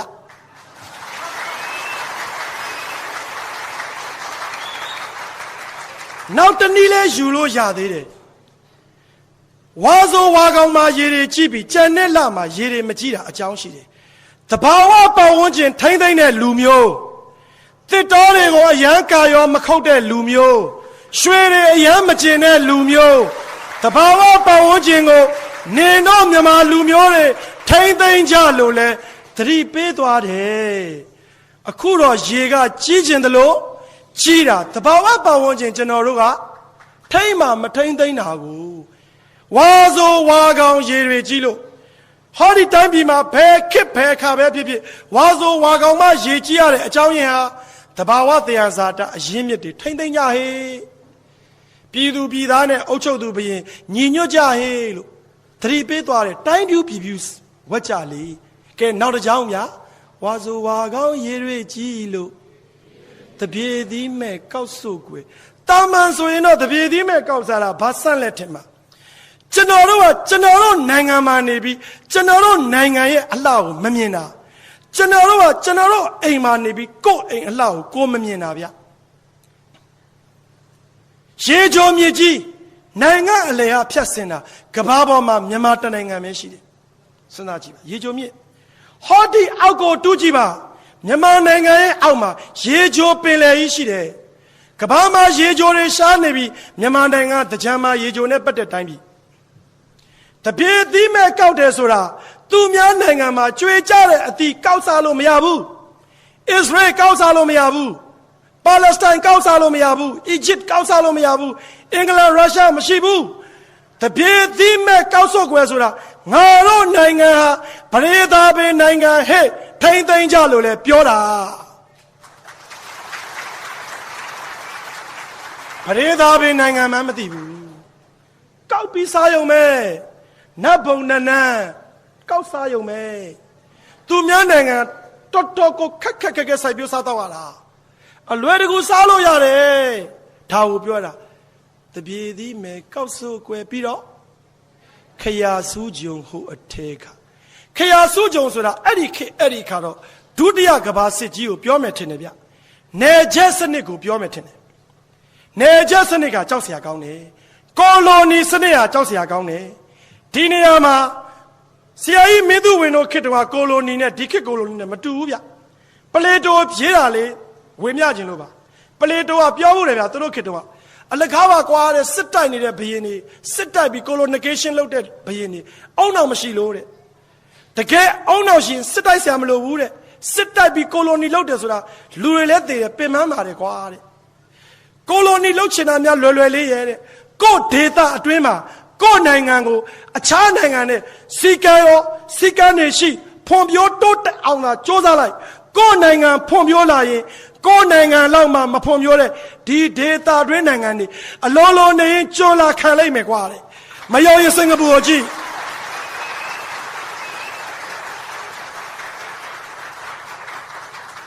အဲ့ဒါခရာဆူပဲဟိုခေတ်တုန်းကခရာဆူကတော့တနတ်ကြီးနဲ့လာတာပေါ့ဂျပန်တို့အင်္ဂလိပ်တို့ဥရောပပုဂ္ဂိုလ်များဒီဘက်ခေတ်ကတော့ဒေါ်လာကြီးစံနဲ့ပြည်ရင်ကျင်တက်နေတာဟေး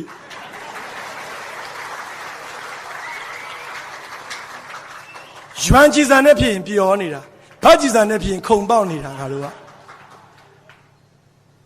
ကြည့်ပါဦးခရာဆူးကြုံဟိုအထက်ကခရာဆူးကိုလေခရာဆူးမှန်းကျွန်တော်တို့မသိဘူးဟိုအထက်ကမြော့နဲ့မဲကြီးတွေ့တတ်တယ်အမလီမြော့နဲ့တွေတွေ့နေတာကြာလာပေါ့ကြာလာပေါ့ကျွန်တော်တို့ကမြော့နဲ့တွေ့တာကိုအရားပြတယ်ဆိုသဘောများကြနေလားတော့မသိဘူးမြော့နဲ့ဆိုတာဂျွန်နယ်လားကွယ်စိန်ခေါ်တာဗျဟဲ့မြော့နဲ့မင်းဂျွန်နယ်လားစိန်ခေါ်တာ260ကျော်ပါပြီမွေနောက်မှာငကားလို့ထည့်ထားတာဗျမွေနောက်မှာငကားဆိုတာဘယ်တိုင်းပြည်တွေကိုစားပြူတာပါလေဟာမွေငကားတောင်မကြောက်ဘူးကွယ်တဲ့ကျွန်တော်တော့မယုံဘူးဗျ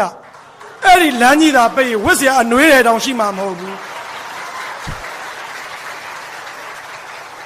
မွေငကားတောင်ကြောက်ဘူးကွယ်တဲ့ဆရာကြီးမင်းသူဝန်ပြသက်ရှိထင်ရှားရှိရင်လေစိတ်အယံဝမ်းနဲ့မှာမွေငကားတောင်ကြောက်ဘူးကွယ်ဒီနေရာမှာပြောစရာရှိတယ်ဗျမကြောက်ဘူးလို့ပါဇက်ကကြိုက်တယ်လို့ပြောလို့ရတယ်ရင်ထဲမှာအကြောက်တရားရှိရတဲ့အကြောင်းရင်းအချက်၃ချက်ကြောင့်တစ်ပညာမတတ်တဲ့လူဟာပညာတတ်တဲ့လူကိုကြောက်ရတယ်ကြောက်တော့လူမျိုးတွေပညာတတ်အောင်သင်နှစ်အကျင့်သီလနည်းသူဟာအကျင့်သီလကြီးသူကိုကြောက်ရတယ်သီလနည်းရင်တတ္တိနည်းတယ်သီလကြောင်ရင်တတ္တိကြောင်တယ်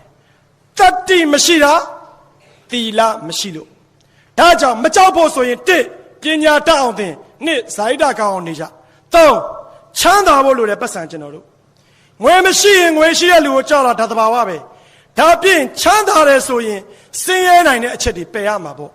အိမ်တအိမ်စင်ရဲရတဲ့အချက်၅ချက်ရှိကျွန်တော်တို့အိမ်ကြီးဟောဒီထဲမှာရှိတဲ့စာချစ်သူတွေရဲ့အိမ်စင်ရဲနေတယ်ဆိုရင်ကျွန်တော်ပြောတဲ့၅ချက်ထဲကအချက်တော်တော်များများညှိနေတအားစင်ရဲတယ်တစ်ချက်နှစ်ချက်ဆိုနည်းနည်းစင်ရဲတစ်ဘယ်လိုအိမ်တွေစင်ရတယ်လဲဆိုရင်ဟောဒီအိမ်ကိုခေါင်းဆောင်လုပ်နေတဲ့အဖေနဲ့အမေရဲ့စီမံခန့်ခွဲမှုညံ့ပြင်းရင်လည်းအိမ်စင်ရဲတယ်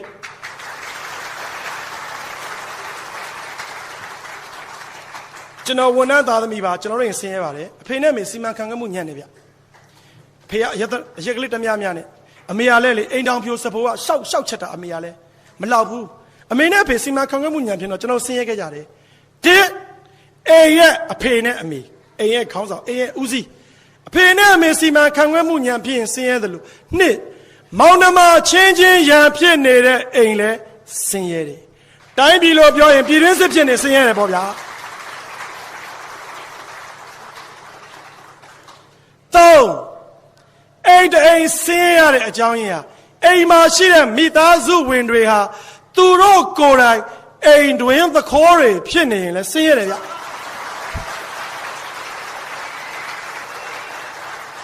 အဖေမေမသိအောင်သားသမီးကပတ်စံနေခိုး TV ဂိမ်းကိုသွားဒါကိုပြောတာနော်အဖေကလည်းအမေမသိအောင်ပတ်စံနေက KTV ကိုသွားကာလာအိုကေသွားအမေကလည်းအဖေမသိအောင်ပတ်စံနေကနှလုံးနေထိုးသုံးလုံးနေထိုးအိမ်တွင်းသခိုးတွေများတော့ဆင်းရဲတာပေါ့စဉ်းစားကြည့်ပါတိုင်းပြည်လိုပြောရင်တော့လက်ပေးလက်ယူမှုတွေမတော်မတရားလုပ်မှုတွေများရင်လည်းဆင်းရဲတယ်နောက်တစ်ချက်လက်ကြောမတင်းတဲ့လူတွေကြီးနေတဲ့အိမ်ကလည်းဆင်းရဲတယ်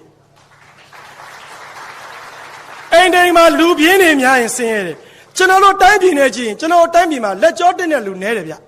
တစ်ပင်ခုတ်ရောင်းတာပဲဘဝတုပ္ပရောင်းမလို့စိတ်မကူဘူး လက်ကြောမတင်မှုထုတ်ရောက်လက်ကြောမတင်မှုဆင်းရဲမှာပဲစဉ်းစားကြည့်ပါလက်ကြောမတင်တဲ့လူပွဲစည်းရှင်လဲဆင်းရဲသလိုနောက်ဆုံးချက်အိမ်နီးချင်းကောင်းမရှိရင်လဲဆင်းရဲတယ်အိမ်တအိမ်ကသူ့ရဲ့တောင်ဘက်ကကျူကုန်းမြောက်ဘက်ကဘောလုံးပွဲထိုင်ခြေရင်းကနှလုံးသုံးလုံးထိုင်ခေါင်းရင်းအိမ်ကကာလာအိုကေအဲ့ဒီဆင်းရဲပြီသားမှတ်တော့ဒါကိုဆိုလိုတာအိမ်နီးချင်းကောင်းရှိမှလဲချမ်းသာတာဒီတော့မကြောက်ဖို့ဆိုရင်တစ်ကျွန်တော်တို့လူမျိုးတွေပညာတတ်အောင်သင်ကြားနှစ်ဇာတိတကောင်းအောင်နေသုံးစီမံခန့်ခွဲမှုတွေကောင်းအောင်လုပ်ကြဟဲ့အိမ်တွေမှာအိမ်တွင်းသခိုးတွေနဲအောင်ငါတို့စ조사ကြမပြင်းကြနဲ့မောင်နှမတွေရမဖြစ်ကြနဲ့အိမ်နီးချင်းကောင်းတွေကိုရှာဖွေပြီးတော့ပေါင်းကြလို့အဲ့ဒီလိုအတိတ်ပဲလဲရတယ်မွေနဂါတောင်ကြောက်ဖူးကွယ်ဒိုလဲကြောက်ပေါင်မကြောက်ဘူးဆိုတော့အဲ့ဒီအချက်၃ချက်ဖြစ်အောင်စ조사ခိုင်းတာကြောက်ပေါင်အတူသွားစုလှလိုက်တဲ့စကားဗျအတူသွားရမှာနော်တူကောင်းတယောက်ကောင်းတသင်းတစ်ဖွဲ့ကောင်းနဲ့လှုပ်လို့မရဘူးအားလုံးအတူတူပူးပေါင်းဆောင်ရွက်ရမယ်လို့ပြောတာ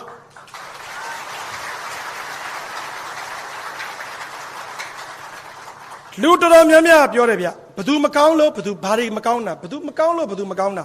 ဆရာကြီးမင်းသူဝန်စကားနဲ့ပြောရင်တော့အားလုံးမကောင်းလို့အားလုံးမကောင်းတာကျွန်တော်တို့လည်းကောင်းဖို့လိုတယ်စာချစ်သူတွေလည်းကောင်းဖို့လိုတယ်လူတိုင်းကိုယ်စီကောင်းမှအားလုံးကောင်းမှကျွန်တော်တို့လက်ညှိုးထိုးတာတွေရက်ပြီးကိုယ်တိုင်တယောက်ချင်းစီကောင်းဖို့လို့အချိန်တန်ပြီးဒါကိုပြောတာအတူသွားစို့အောင်လက်နွားမြင်ဘူးလားမသိဘူးဗျလူကြီးတွေသိမယ်ကလေးတော့သိချင်မှသိမယ်အုံးဘေးကအလက်ကိုခုတ်အရွက်တွေကိုဖဲဟုတ်ပြီလားကျွန်တော်တလန်လောက်ကလေးလေလောက်လေးခုတ်ပြီးတော့နွားပုံလေးလှုပ်ပေးတာလေးအဖေကပြီးတော့ပေါင်ချောင်းကိုဘာလုပ်တော့ညတ်တယ်ကျွန်တော်ဟယ်ရီပေါတာလို့ပေါ့ကလေးတွေပြောရင်ကျွန်တော်ဟဲ့နွားလို့မអော်ဘူးလားဟဲ့နွားလို့ဘယ်သူអော်တော့အဖေអော်လားအမေអော်လားကိုကိုတိုင်းអော်လားကိုကိုတိုင်းអော်ပြီးဘယ်သူပြေးတော့ဟောဒီလိုပြေးတာဟဲ့နွား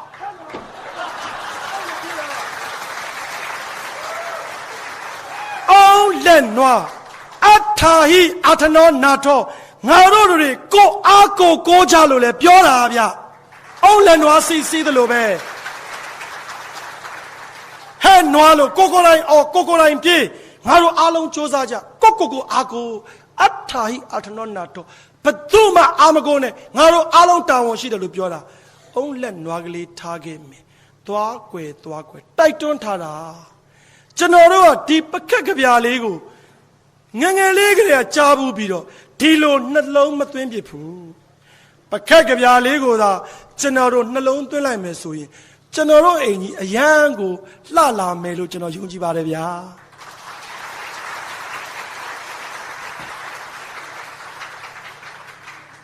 တရက်ကျတော့အိမ်ကသမီးလေးကညအခါလာတာကစားမယ်လာနာမယ်လာသမီးကမူချိုးမှာကြောင်းမတက်သေးဘူးရှောက်អော်တာသူက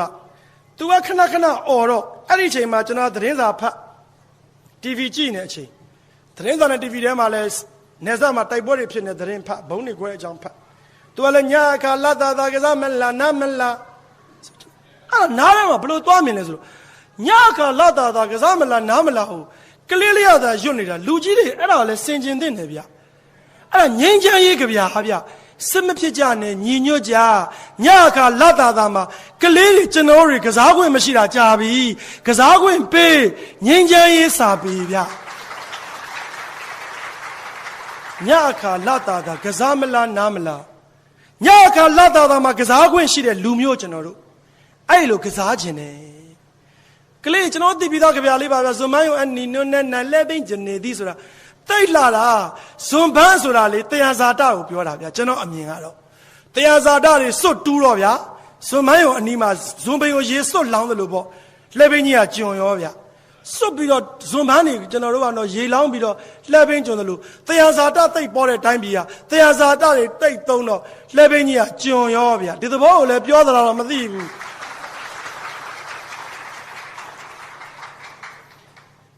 ကျွန်တော်အိမ်ကိုလာတဲ့ဧည့်သည်အကြောင်းလည်းပြောရအောင်မယ်ဗျကျွန်တော်အိမ်လာတဲ့ဧည့်သည်အများကြီးတွေကဧည့်သည်တယောက်အကြောင်းပြောပြရစီအဲ့ဒါကတော့ကျွန်တော်ရဲ့ငငယ်တုန်းကဆရာပါအဲ့ဒီဆရာကျွန်တော်ကို၈တန်းတုန်းကပထဝီသမိုင်းနဲ့မြန်မာစာသင်ပေးတဲ့ဆရာအဲ့ဒီဆရာကမြန်မာစာလည်းသင်တော့မြန်မာစာကိုတိတ်တော်တဲ့ဆရာ ကျွန်တော်စာလဲသူကဖတ်တယ်လို့သူကလည်းကျွန်တော်အမြဲတမ်းဂုဏ်ယူတာအဲ့ဒီဆရာကျွန်တော်အိမ်လာတော့အဲ့ဒီဆရာကိုမြင်လိုက်တာနဲ့ကျွန်တော်ငယ်ဘဝကိုပြေးတည်းရအဲ့ဒီဆရာပထဝီသင်တုံးကအကြောင်းလေးကျွန်တော်ပြောပြခြင်းလို့ကျွန်တော်ရှစ်တန်းကျောင်းသားဘဝတုန်းကရိုးရိုးသားသားပွင့်ပွင့်လင်းလင်းဝန်ခံရရင်ပထဝီဆိုတာတော်တော်ကြက်ရခက်တာဗျပုံနေလဲဆွဲရကျွန်တော်စိတ်မဝင်စားဘူးဆရာကပထဝီသင်သိတ်ကောင်းတာမြန်မာနိုင်ငံမြေပုံစဆွဲတာဘယ်နာစဆွဲလဲဗျမြန်မာနိုင်ငံမြေပုံဆွဲရင်ရခိုင်ကမ်းရိုးတန်းကစဆွဲမှတ်ထားကွာမြေပုံကိုဆွဲရင်ရခိုင်ကမ်းရိုးတန်းကစဆွဲရတယ်ကွာဟောတာကမ်းရိုးတန်းကွာဟောတာကတော့ AR တိုင်းကွာဟောတာမွန်ပြည်နယ်ကွာဒီနားလေးမှာရခိုင်လူမျိုးတွေကရင်နေမင်းသိတာကွာမွန်နေတို့မြန်မာတွေနေကြတာကွာမြေပုံကြီးသူဆွဲတာတိတ်စားတဲ့တိုင်းပြည်ကွာမင်းပင်လဲပိုင်တဲ့တိုင်းပြည်ကဘာမှာရှားတယ်ကွာမင်းနီပေါဆိုတဲ့နိုင်ငံပင်လဲမပိုင်ဘူးကွာမင်းဘူတန်ဆိုတဲ့နိုင်ငံပင်လဲမပိုင်ဘူးကွာလာအိုပင်လဲမပိုင်ဘူးကွာယူနန်မွန်ဂိုလီးယားပင်လဲမပိုင်ဘူးကွာငါတို့ကပင်လဲပြင်းကြီးပိုင်တဲ့တိုင်းပြည်တိတ်လှတဲ့တိုင်းပြည်ကွာငငယ်တော်စကားများတာပဲလို့ထင်တာဟုတ်တယ်တော်လှတဲ့တိုင်းပြည်လူတွေနားလည်အောင်ပြောမယ်ဗျာဟိုလမ်းကြိုလမ်းကြားအိမ်နဲ့ဟောဒီလမ်းမာကြီးဘဝအိမ်ဘယ်ရပိုဈေးကောက်ရမလဲကျွန်တော်တို့တိုင်းပြည်ကလမ်းမဘဝအိမ်မျိုးဗျချောင်းမျိုးချောင်းကြားအိမ်မဟုတ်ဘူးဒါကိုပြောတာပင်လေပြင်းကြီးပိုင်နေဆွဲလာဟောတာမေခဟောတာမလီကဟောတာအေယာဝတီမြင်လာဟောတာစစ်ချင်းတွင်းကဒါစစ်တောင်းတာတန်းလွင်မင်းဒီချင်းတွင်းတို့အေယာဝတီတို့မေခမလီကတို့စစ်တောင်းတို့ကငါတို့တိုင်းပြည်ကိုပိုင်မြင့်တန်လွင်ရတော့ကွာနိုင်ငံတွေအများကြီးပိုင်တာပေါ့ဟောတာကျွန်းတစ်တော်တွေကွာဟောတာဖားကန်ကြောက်စိမ့်ကွာဟောတာတော့ဟေးမိုးကုတ်ဗရမ ्या မြေကွာဆရာတော်ခဲမပြူအပြိုင်နဲ့ဟာပထဝီထုံးစံတင်တာပေါ့ဗျာပြီးလက်ပြီးတော့မြေပုံဆွဲဆိုပြီးတော့ဆရာခိုင်းတာကျွန်တော်တို့ကလည်းဆရာခိုင်းတော့ဆွဲရတာပေါ့ခဲရနေချွန်ညာဆွဲကြအတန်းထဲမှာကျောင်းသားအစိတ်လောက်ရှိတယ်ကျွန်တော်အရင်ပြီးတာကျွန်တော်သွားပြဆရာအဲ့ဆရာကျွန်တော်လာတယ်ဆရာမြင်မှသတိရတာသွားပြတော့ဆရာကျွန်တော်မြေပုံနဲ့ကျွန်တော်ကိုမော့ကြည့်ပြီးတော့သူကပြုံးပြုံးလေးကြည့်တာမင်းတိုင်းပြည်မချစ်ဘူးလားခမရားလို့မင်းမြေပုံကြည့်အောင်ဗျာလို့လက်နီးစုပ်လှမ်းထားတယ်လို့ပဲကျွန်တော်ဆွဲတဲ့ပုံကြီးကမလားမပဖြစ်နေတာကိုတေချာလက်စစ်ကောဟဲ့မောင်ဖုံးနဲ့ခမရားလို့မင်းအေယာဝတီမြစ်ကရေတတိရှိတော်တယ်ကွာမင်းတေချာချာဖိပြီးတော့ဆွဲမှာပေါ့ကွာတေချာဖိဆွဲတယ်ဟာအခုမှကြည့်မိလားမေခနဲ့မေလိခလည်းမပါဘူးကွာလေမင်းနဲ့ဟာမင်းတော်တိုင်းပြည်ဖြတ်တဲ့ကောင်ပဲကွာတဲ့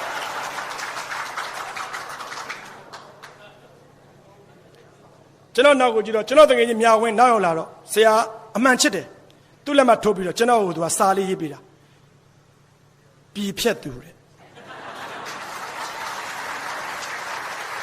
ကျွန်တော်ကလည်းကျွန်တော်ကိုပြည်ဖြတ်သူလို့ပြောတော့စိတ်ထဲမှာတော့တော်တော်အောက်တက်တက်ဖြစ်တယ်ဗျအဲ့ဒီပြည်ဖြတ်သူဆိုတော့တငယ်ချင်းတွေသိမှကျွန်တော်သိကြောက်တာအဲ့ဒီမြေပုံလေးကိုကျွန်တော်ချက်ချင်းပဲလှမ်းပြီးတော့မသိကြအောင်ဆိုတော့ပြန်ဆွဲတာကျွန်တော်တံလုံးကပြည်ဖြတ်သူလို့သိမှကျွန်တော်သိကြောက်တာကျွန်တော်တကယ်ကြီးမြောင်ဝင်ကျွန်တော်လှမ်းပြီးတော့နားဆိုတာဒီကောင်ဘာပြောမလဲပေါ့ဒီကောင်မြေပုံကျွန်တော်မြင်ထားတာကိုကျွန်တော်ဘေးရကောင်ဆိုတော့ဟဲ့မြောင်ဝင်နဲ့ခမရားတွေမင်းလည်းတိုင်းပြည်မချစ်ဘူးလားခမရားတွေမင်းပုံကြည့်အောင်နဲ့မင်းအဖွားရဲ့အောက်ခံအင်ကြီးကိုမင်းရေလျှော်လှမ်းထတာလားတဲ့ဟာတဲ့မြောင်ဝင်မင်းကပို့ဆိုးတယ်ကွာတဲ့ဖားကန်ကြောက်စိမ့်တွင်ဘရောက်သွားပြီလို့ပြောစမ်းတယ်ဒီကောင်ကမြေပုံဆွဲတော့ဖားကန်ကိုသူအညွှန်းမတက်ခဲ့ဘူးသူကအညွှန်းမတက်ခဲ့မင်းကွာတိုင်းပြီးတော့ပြတ်တော့မှာပဲတဲ့မင်းအညွှန်းပြန်တက်တယ်ပြန်ဆွဲလက်မထိုးပြီးတော့ပြည်ဖြတ်သူတဲ့ဒီကောင်လည်းမြောင်ဝင်နဲ့ကျွန်တော်ကခတ်တီဝင်ထိုင်တာနောက်တစ်ကောင်ဇေရသွားပြကျွန်တော်မြောင်ဝင်ကပြုံးစည်းစည်းနဲ့ဒီကောင်လှမ်းကက်ခတ်တာဒီကောင်လဲကျွန်တော်တို့လိုပဲသူဆွဲတဲ့မြေပုံကတော်တော်ကိုပိမ့်ပိမ့်ရှည်ရှည်ဖြစ်ပုံရပါတယ်ဟဲ့ကောင်နဲ့မင်းကြည်စမ်းမင်းမြေပုံကြည်စမ်းနဲ့မင်းမြေပုံဘာလဲလိုလဲမင်းကြည်စမ်းနဲ့ဟိုကောင်လဲကြည်တာပေါ့ဒီကောင်ဆွဲတာမှစိုးတာမိုးကုတ်လည်းမပါဘူးချင်းတွင်းလည်းမပါဘူးသူကမိုးကုတ်ဗရမ ्या မြေကြီးလည်းမရှိတော့ဘူးဇေယရေတဲ့ချင်းတွင်းလည်းကုန်ပြီတဲ့မင်းတို့ကောင်းနေတာလူကြီးဖြစ်လို့တော့တိုင်းပြည်ပြတ်မှတ်တယ်အဲ့ဒီမှာဆရာကလက်မထိုးပြီးပြည်ဖြတ်သူအတန်းထဲကចောင်းသားအားလုံးပြည်ဖြတ်သူကျွန်တော်အားလုံးတယောက်တယောက်မပြောပဲသိတယ်အိမ်ကနေကောင်းကောင်းဆွဲခဲ့ကြဆိုအိမ်မှာကျင့်တာ နောက်နေသွားပြတော့မြေပုံလေးကလှလှလေးအညွန့်ကလည်းပြည့်စုံနေတာအေယော်ရီမြကြီးကိုလည်းခဲတန်းကြီးကိုသရေဆုပ်ပြီးဆိုအကြီးအေယော်မြကြီးအမေခအမေလိခအကုန်လုံးသူအဲ့ကြဖြီချစ်သူအမေအဲ့ကြတော့မြင်အောင်ကျွန်တော်တို့ကပြတာသိတ်တော်တဲ့ဆရာတွေဒီမှာကျောင်းဆရာမတွေပိုင်းအတူယူတင်တယ်အဲ့ဒီလိုသင်ဖို့ဘယ်သူမှမညွန်ကြဘူးတိုင်းပြည်ကိုချစ်တတ်အောင်သင်ပေးတာအဲ့ဒီလိုသင်ကြားခြင်းခံခဲ့ရတဲ့ကျွန်တော်တို့ကတိုင်းပြည်ကိုချစ်တတ်တယ်မြေပုံလေးဆွဲတာကိုတိုင်းပြည်ကိုလူမျိုးကိုတိုင်းပြည်လှကြောင်းကိုလူမျိုးတွေအားသာချက်ကိုထက်ပေးတင်တာကျွန်တော်ပြည်ဖြတ်သူဆိုတဲ့ဟာလေးကိုအဲ့ဒါလေးမှတ်ထားဆရာအိမ်ရောက်တော့ကျွန်တော်အိမ်မှာမြေပုံကားကြကြီးရှိတယ်ဟိတ်ကောင်ကွာတယ်မင်းကိုဒီအချိန်မှာမင်းတို့လိုအရွယ်တွေကွာငါတပည့်တွေလည်းအရာရှိတွေဖြစ်နေပါပြီကွာမြေပုံဆွဲပြီးအညွန့်တဲ့ခိုင်းအညွန့်မှာပြည့်စုံပါအောင်မလားမသိပါဘူးကွာတဲ့ဆရာ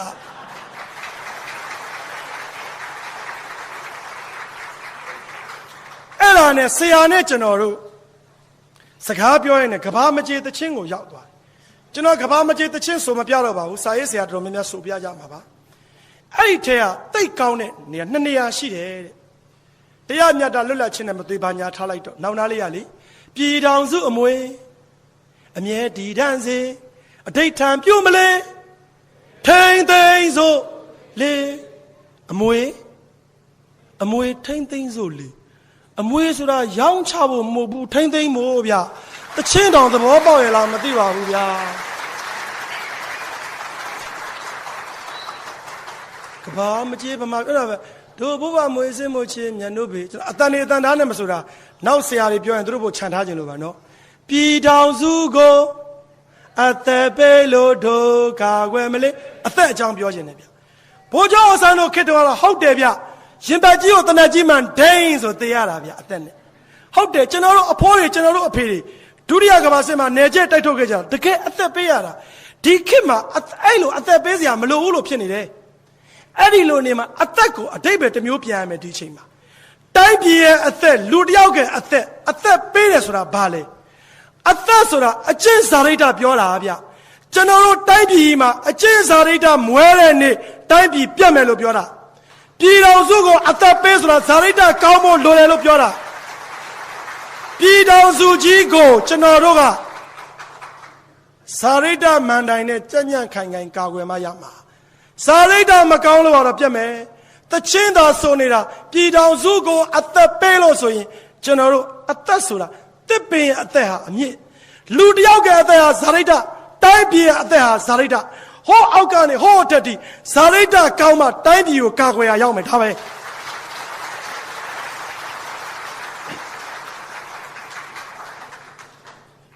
ကျွန်တော်ပြောတာတနာရီနဲ့3မိနစ်ရှိသွားပြီဗျကျွန်တော်အိမ်မှာရှိတဲ့ပစ္စည်းလေးအကြောင်းလည်းပြောအောင်မယ်ကျွန်တော်အိမ်မှာစာအုပ်စင်ရှိတယ်ဗျအိမ်တအိမ်ရဲ့ချက်သေးရာစာအုပ်စင်ဗျတိုင်းပြည်တပြည်ရဲ့ချက်သေးရာစာကြီးတိုင်းဗျအခုစာကြီးတွေအများကြီးပါ9000ကျော်ရှိတယ်လို့တော့ပြောတာပဲစာအုပ်900မကုန်တာတော့လေအံ့ဩစရာပဲ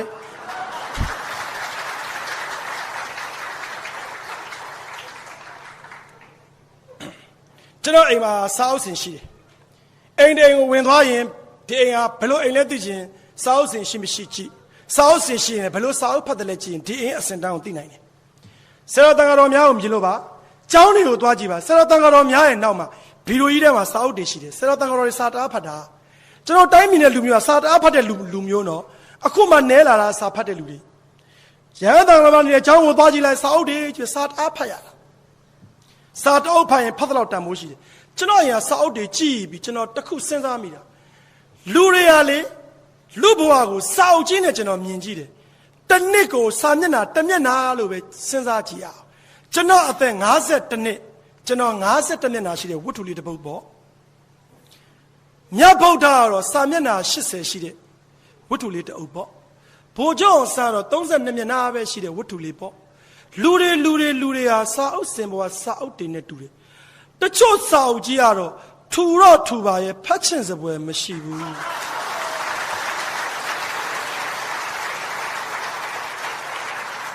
အမေတချို့စာအုပ်ကြတော့လေစာမျက်နှာသာ32မျက်နှာတဲ့ဘယ်ချိန်ဖတ်လွမ်းလိုက်တာ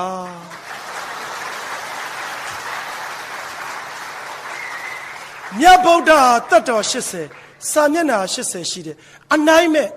ဘဝကြီးကိုသူဖော်ထုတ်သွားတယ်ကိုယ့်ရဲ့စာအုပ်ထူခြင်းပါခြင်းတဲ့ကိုယ့်ရဲ့စာအုပ်ကိုကိုယ်သားသမီးမြည်မြစ်တရားမှာကြိုင်မကြည့်ရဲလှမ်းမကြည့်ရဲဘူးဆိုရင်တော့စာအုပ်ဖြစ်ရတာစာအုပ်စင်ပေါ်မှာရှုံးပါတယ်ဗျာ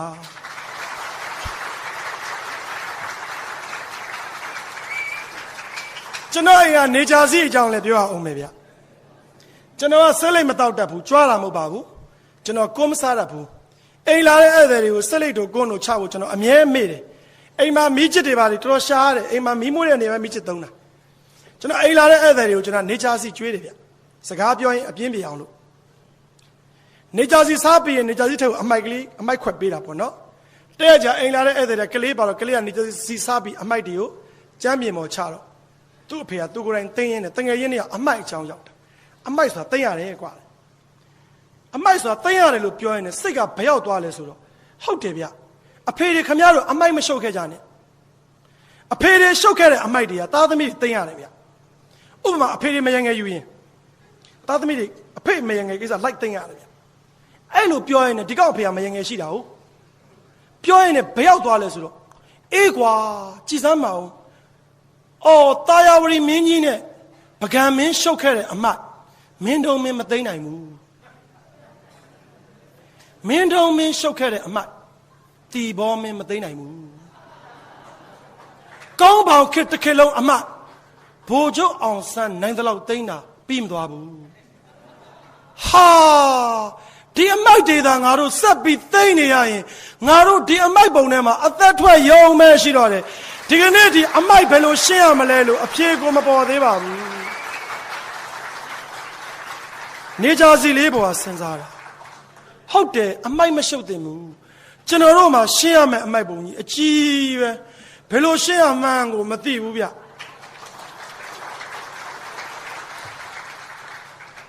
တရက်ကျတော့ကျွန်တော်အိမ်ကို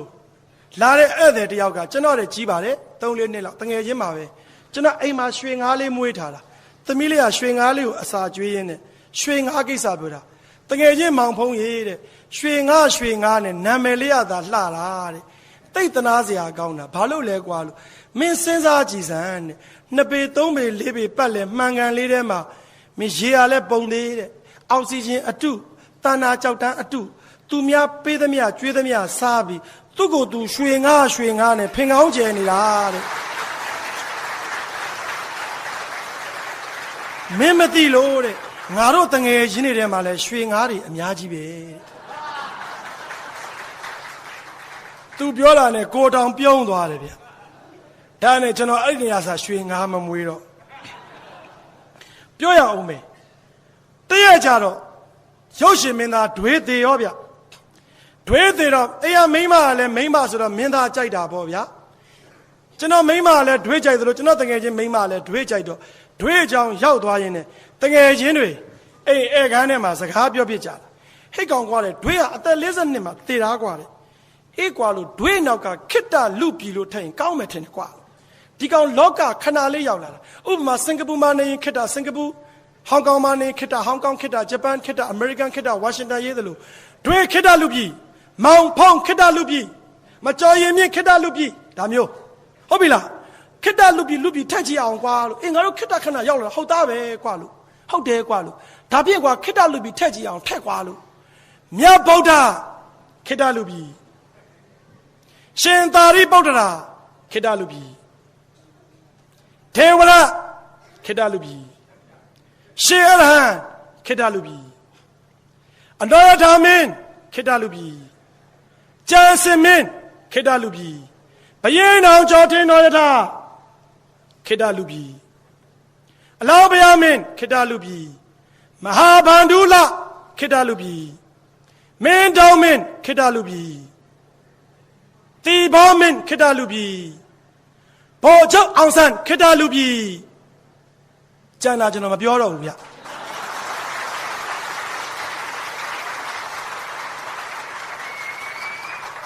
ခိတ္တလူပြည်လို့ပြောပေမဲ့လည်းခိတ္တတန်ဖိုးခြင်းတော့မတူပြန်ဘူးဗျမြတ်ဗုဒ္ဓရဲ့ခိတ္တနဲ့ဒေဝရရဲ့ခိတ္တဘာမှမဆိုင်ဘူး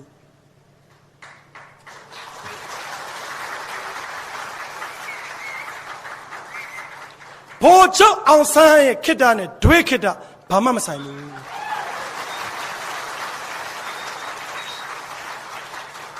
ခိတ္တ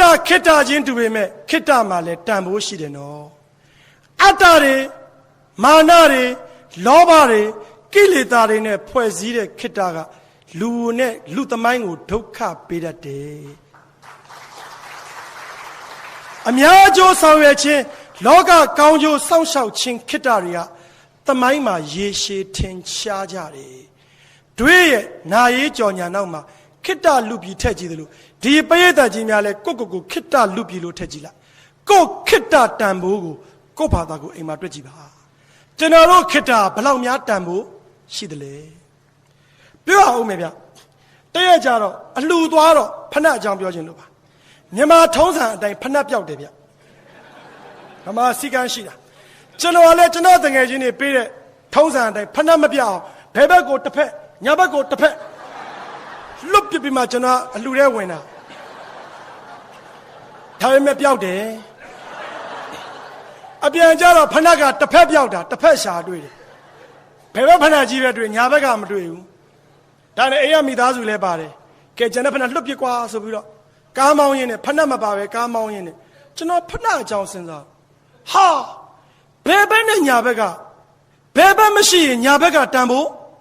မရှိတော့ဘူးဗျညာဘက်မရှိရင်လည်းဘယ်ဘက်ကတန်ဖို့မရှိဘူး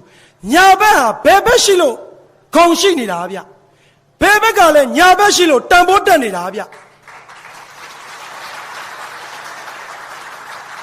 ဖဏရဲ့ဘယ်ဘက်နဲ့ညာဘက်ကလုံးဝစန့်ကျင်ပဲကြီးနော်စန့်ကျင်တယ်ဆိုတာရန်သူမဟုတ်ဘူးစန့်ကျင်တယ်ဆိုတာမြင်တတ်ရင်ခွန်အားဘယ်ဘက်ကြောင့်ညာဘက်တန်ဖို့ရှိတာဟာကျွန်တော်တို့ကဖဏကြတော့စန့်ကျင်ပဲကြီးကိုစီးကျင်ရတယ်ဗျာလူချင်းကြတော့အတွေးခေါ်လေးစန့်ကျင်ရင်အမြင်ချင်းစန့်ကျင်ရင်လက်သက်မခံခြင်းဘူးဆိုတော့ဖဏမစီးပဲလမ်းလျှောက်နေသလိုဖြစ်တော့ခြေပူတာပေါ့ဗျာကျွန်တော်တို့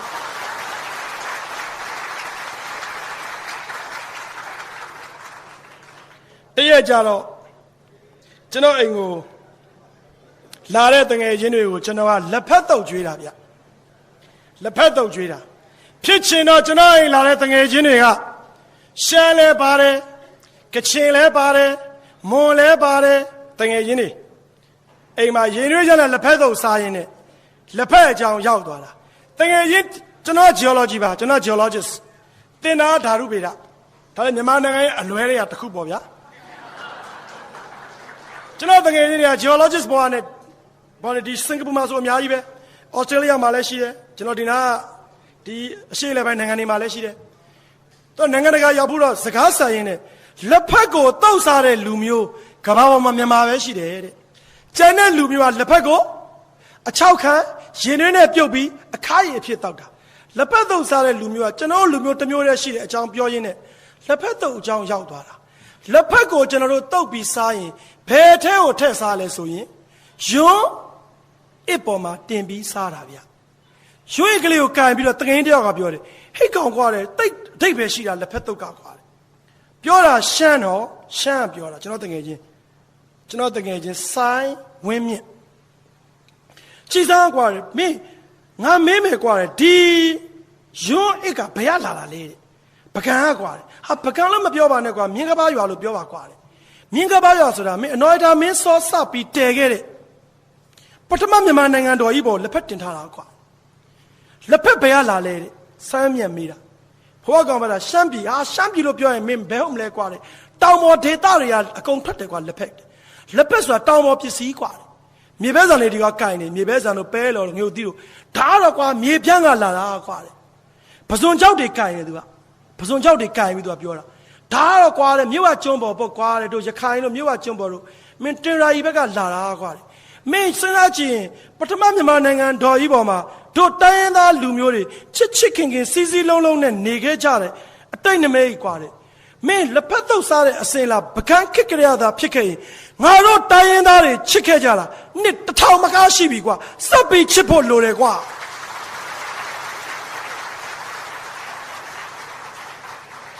အေးကွာအကြောင်းတစ်ခုကိုကြောင့်တစ်ခုဖြစ်တော့လက်ဖက်တုပ်တော့ဘယ်စားတော့မလဲကွာငါတို့တော့လက်ဖက်တုပ်ကိုထားပါတာစားချင်တယ် ကျွန်တော်တငယ်ချင်းတွေအသက်50နော်အသွေးရဲ့အသားရဲ့အယိုးတွေကလာတဲ့စကားလက်ဖက်သုံးတဲ့ကြောင်းမှာကန်တင်းမှာလက်ဖက်သုံးတဲ့ထမင်းစားခဲ့ဘူးတဲ့တငယ်ချင်းတွေလက်ဖက်တပွဲကိုကြည့်ရင်ကျွန်တော်တို့လူမျိုးတွေချစ်ခဲ့ကြတာကိုကျွန်တော်တို့သိတဲ့နေအဲ့ဒီစကားလဲကြားရောကျွန်တော်အဖေကမနေနိုင်ဘူးဗျအေးတဲ့ငါပုံမြင်လေးတစ်ပုဒ်ပြောပြမယ်အဖေက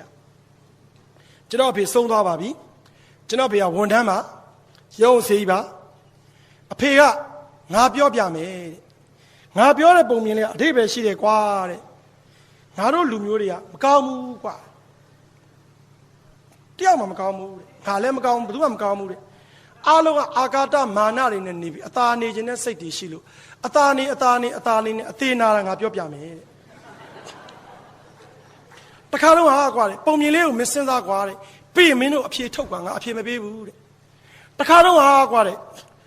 ရေခဲနေတဲ့ရေခဲနေရရွာတရွာရှိတယ်ဗမာပြည်လို့ဆိုဟိုးမြောက်ဘက်ပိုင်းကရွာတရွာပေါ့ကွာတဲ့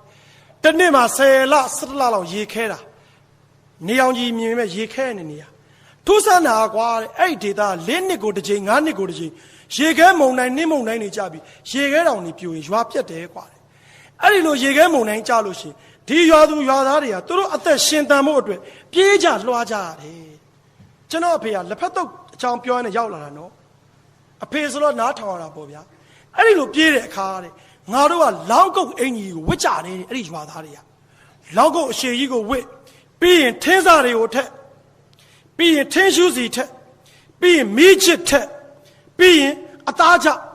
နနောက်သားတွေပေါ့နော်တောကောင်သားအချောက်တွေထက်ပြီးတော့ပြေးရတာတောတွေကဂူရှိအရောက်ပြေးရတာအားလုံးကရေခဲမုန်တိုင်းတွေကြပြေးရတာဂူထဲရောက်ပြီဆိုရင်ရှိတဲ့ထင်းနဲ့မီးဖို့ပြီးတော့2ရက်လောက်ဂူထဲမှာနေမုန်တိုင်းဆဲမှာပြန်ထွက်လာသူတို့ဒေတာရဲ့ဒလိကွာအဲ့ဒီလိုနဲ့ကွာတဲ့တခါကျရေခဲမုန်တိုင်းကြီးကြပါလေရောတဲ့ကြတော့ရွာသူရွာသားတွေကဘာဝစ်ကြတော့1လောင်းကုတ်2ထင်း3ထင်းရှူးစီ4မီးချစ်5နောက်သားအသားကြောက်တယ်ပြေးကြတာပေါ့ကွာမောင်မဲမဲကေကြပါတော့မူကြပါသူ့ကိုမသိကိုသူအမောင်နဲ့ပြေးဂူထဲရောက်တော့ရှိတဲ့ထင်းကိုထုတ်ပြီးမီးဖို့ပြီးလူတယောက်ကအိတ်လိုက်တယ်တဲ့အဲ့ဒီလိုအိတ်နေရင်းနဲ့ကွာတဲ့မီးဖို့ထားတဲ့ထင်းကလောင်စာနဲ့ဆိုတဖြည်းဖြည်းချင်းမီးအားနဲလာတာကွာမီးအားနဲတော့အချမ်းကဲလာတာပေါ့ဒါနဲ့ထင်းထဲအုံးမဆိုပြီးအိတ်မုံစုံမွားနဲ့မျက်လုံးလေးကိုဖျဲကြည့်ပြီးတော့ထင်းလေးကိုသူကထုတ်လိုက်တာအဲ့ဒီအချိန်မှာသူ့ဘေးနားမှာလူ9ယောက်အိတ်နာသူမြင်တာအော်ငါတို့ရွာသားတွေနေမှာပါပေါ့သူကထင်းထက်မယ်လို့အလုပ်သူနဲ့မျက်နှာချင်းဆိုင်လူပါလေသူလိုပဲချမ်းလို့နိုးလာပြီးထင်းထက်မယ်လို့အလုပ်တယောက်မျက်နှာချင်းဆိုင်တွေ့ရင်းနဲ့ဒေါသထွက်သွားတာဟိုဘက်လူကပထမလူကိုကြည့်ပြီးဟာဒီကောင်ရွာလူကြီးငါတို့မြေတွေမတရားသိမ့်တဲ့အခါငါထင်းထက်ရင်ဒီကောင်နှွေးမယ်ဘာမှလည်းမတတ်ပဲဆရာတော်လုပ်တဲ့အခါသူအမျိုးအတွက်ပဲသိတဲ့ကောင်အမျိုးကောင်းစားရေးလုပ်နေတာအများကောင်းစားရေးလုပ်တဲ့ကောင်မဟုတ်ဘူးငါထင်းထက်ရင်ရွာလူကြီးနှွေးတော့မယ်ထဲဘူးဟဲ့တပည့်လူကတကြီးလို့လည်းသိရောရင်ထဲကမာနနဲ့အာဃာတအမုန်းတရားထွက်လာတာ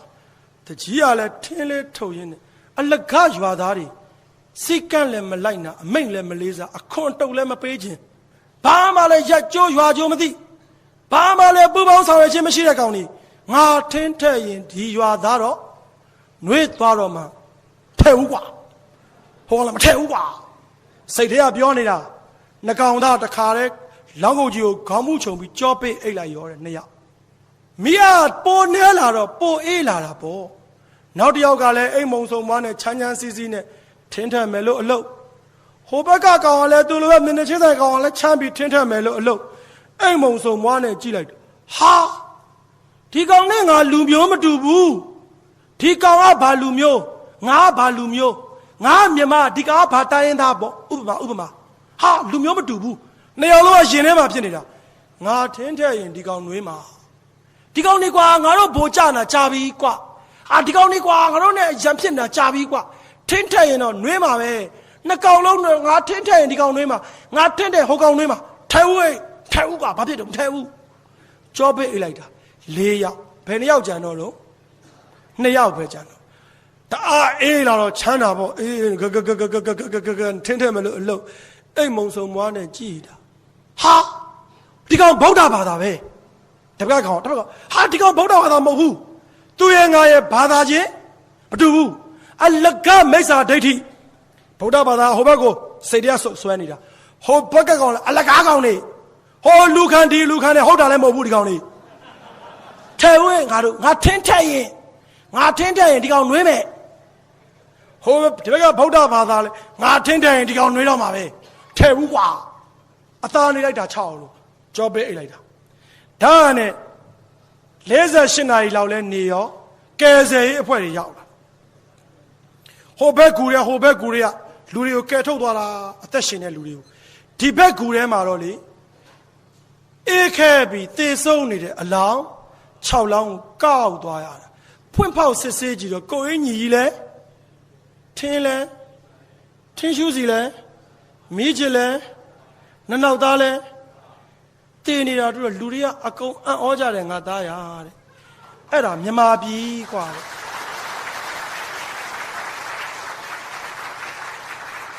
လောင်းကုတ်အင်ကြီးကမြမာပြည်နဲ့တူတယ်တဲ့ထင်းနေမိချစ်တွေထင်းရှူးစီတွေကတဘာဝဓာတ်ငွေတွေရေနံတွေနဲ့တူတယ်နနောက်သားတွေကတော့တို့နိုင်ငံရဲ့တရားစာတတွေစံရည်စပားတွေနဲ့တူတယ်ဒီလောက်ပြည့်စုံနေကြငါတို့တွေဘာလို့အေးခဲပြီးသေဆုံးနေကြတာလဲဆိုရင်ငါတို့ကိုစီရင်ထဲမှာရင်တွင်တရားစာတမရှိလို့တယောက်ကိုတယောက်မယုံဘူးငါတို့ကတယောက်ကိုတယောက်နားမလဲဘူးမယုံကြည်မစိတ်ချဘူးတယောက်ငါတို့ရှင်ထဲမှာအာကာတတွေနဲ့နေသေးသေးမိဖို့ဘေးကလူတွေလိုဖြစ်နေမှာပဲငါသားတဲ့အဲ့ဒီလိုပြောသွားတဲ့အဖေလည်းတည်သွားပါပြီအဖေလည်းမြင်မသွားပါဘူးကျွန်တော်တို့လည်းစဉ်းစားသင့်တာပေါ့မိဖို့ဘေးကလူတွေလိုများဖြစ်နေမလားလို့ကျွန်တော်လိုချင်တဲ့အိမ်လေးတစ်လုံးရှိတယ်အိမ်နဲ့ဝေးတဲ့အိမ်ဝေးအိမ်ကသူ့အိမ်ကိုရကို့အိမ်ကိုကြည့်သူတို့အိမ်လိုအိမ်လေးတစ်လုံးလိုချင်တယ်အိမ်နဲ့ဝေးတဲ့အိမ်ဝေးအိမ်ကသူ့အိမ်ကိုရကို့အိမ်ကိုကြည့်သူတို့အိမ်လိုအိမ်ကလေးတစ်လုံးလိုချင်တယ်နန်းတော်ကြီးတမျှခမ်းနားစရာမလိုပါစိန်စီချေတထားစရာမလိုပါအဖေနဲ့အမေရံမဖြစ်ဖဲချစ်ခင်နေတဲ့အိမ်လေးတစ်လုံးလိုချင်တယ်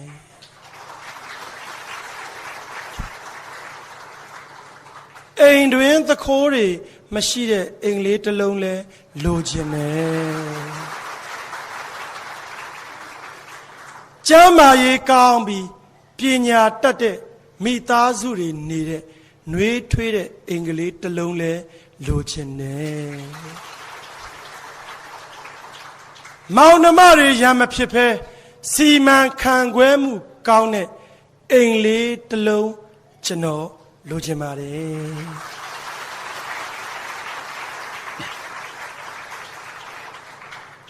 ကျွန်တော်တို့အားလုံးမိဖို့ဘေးကလူတွေလိုလောင်းကုန်အင်ကြီးကိုဝေ့ပြီးတော့ထင်းမထဲပဲနေကြမလားအေးချမ်းသာယာဖွံ့ဖြိုးဝေစီတဲ့ကျွန်တော်တို့တည်ပြီးတဲ့နောက်ကျွန်တော်တို့မျိုးဆက်တွေကိုဘယ်လိုပတ်ဝန်းကျင်မှာထားခဲ့ခြင်းတလဲဆိုတာစဉ်းစားကြဖို့ကျွန်တော်တို့အိမ်အကြောင်းပြောရင်ကျွန်တော်စကားကိုညီကုန်းချုပ်ပါတယ်ခင်ဗျာအားလုံးချမ်းသာကြပါစေ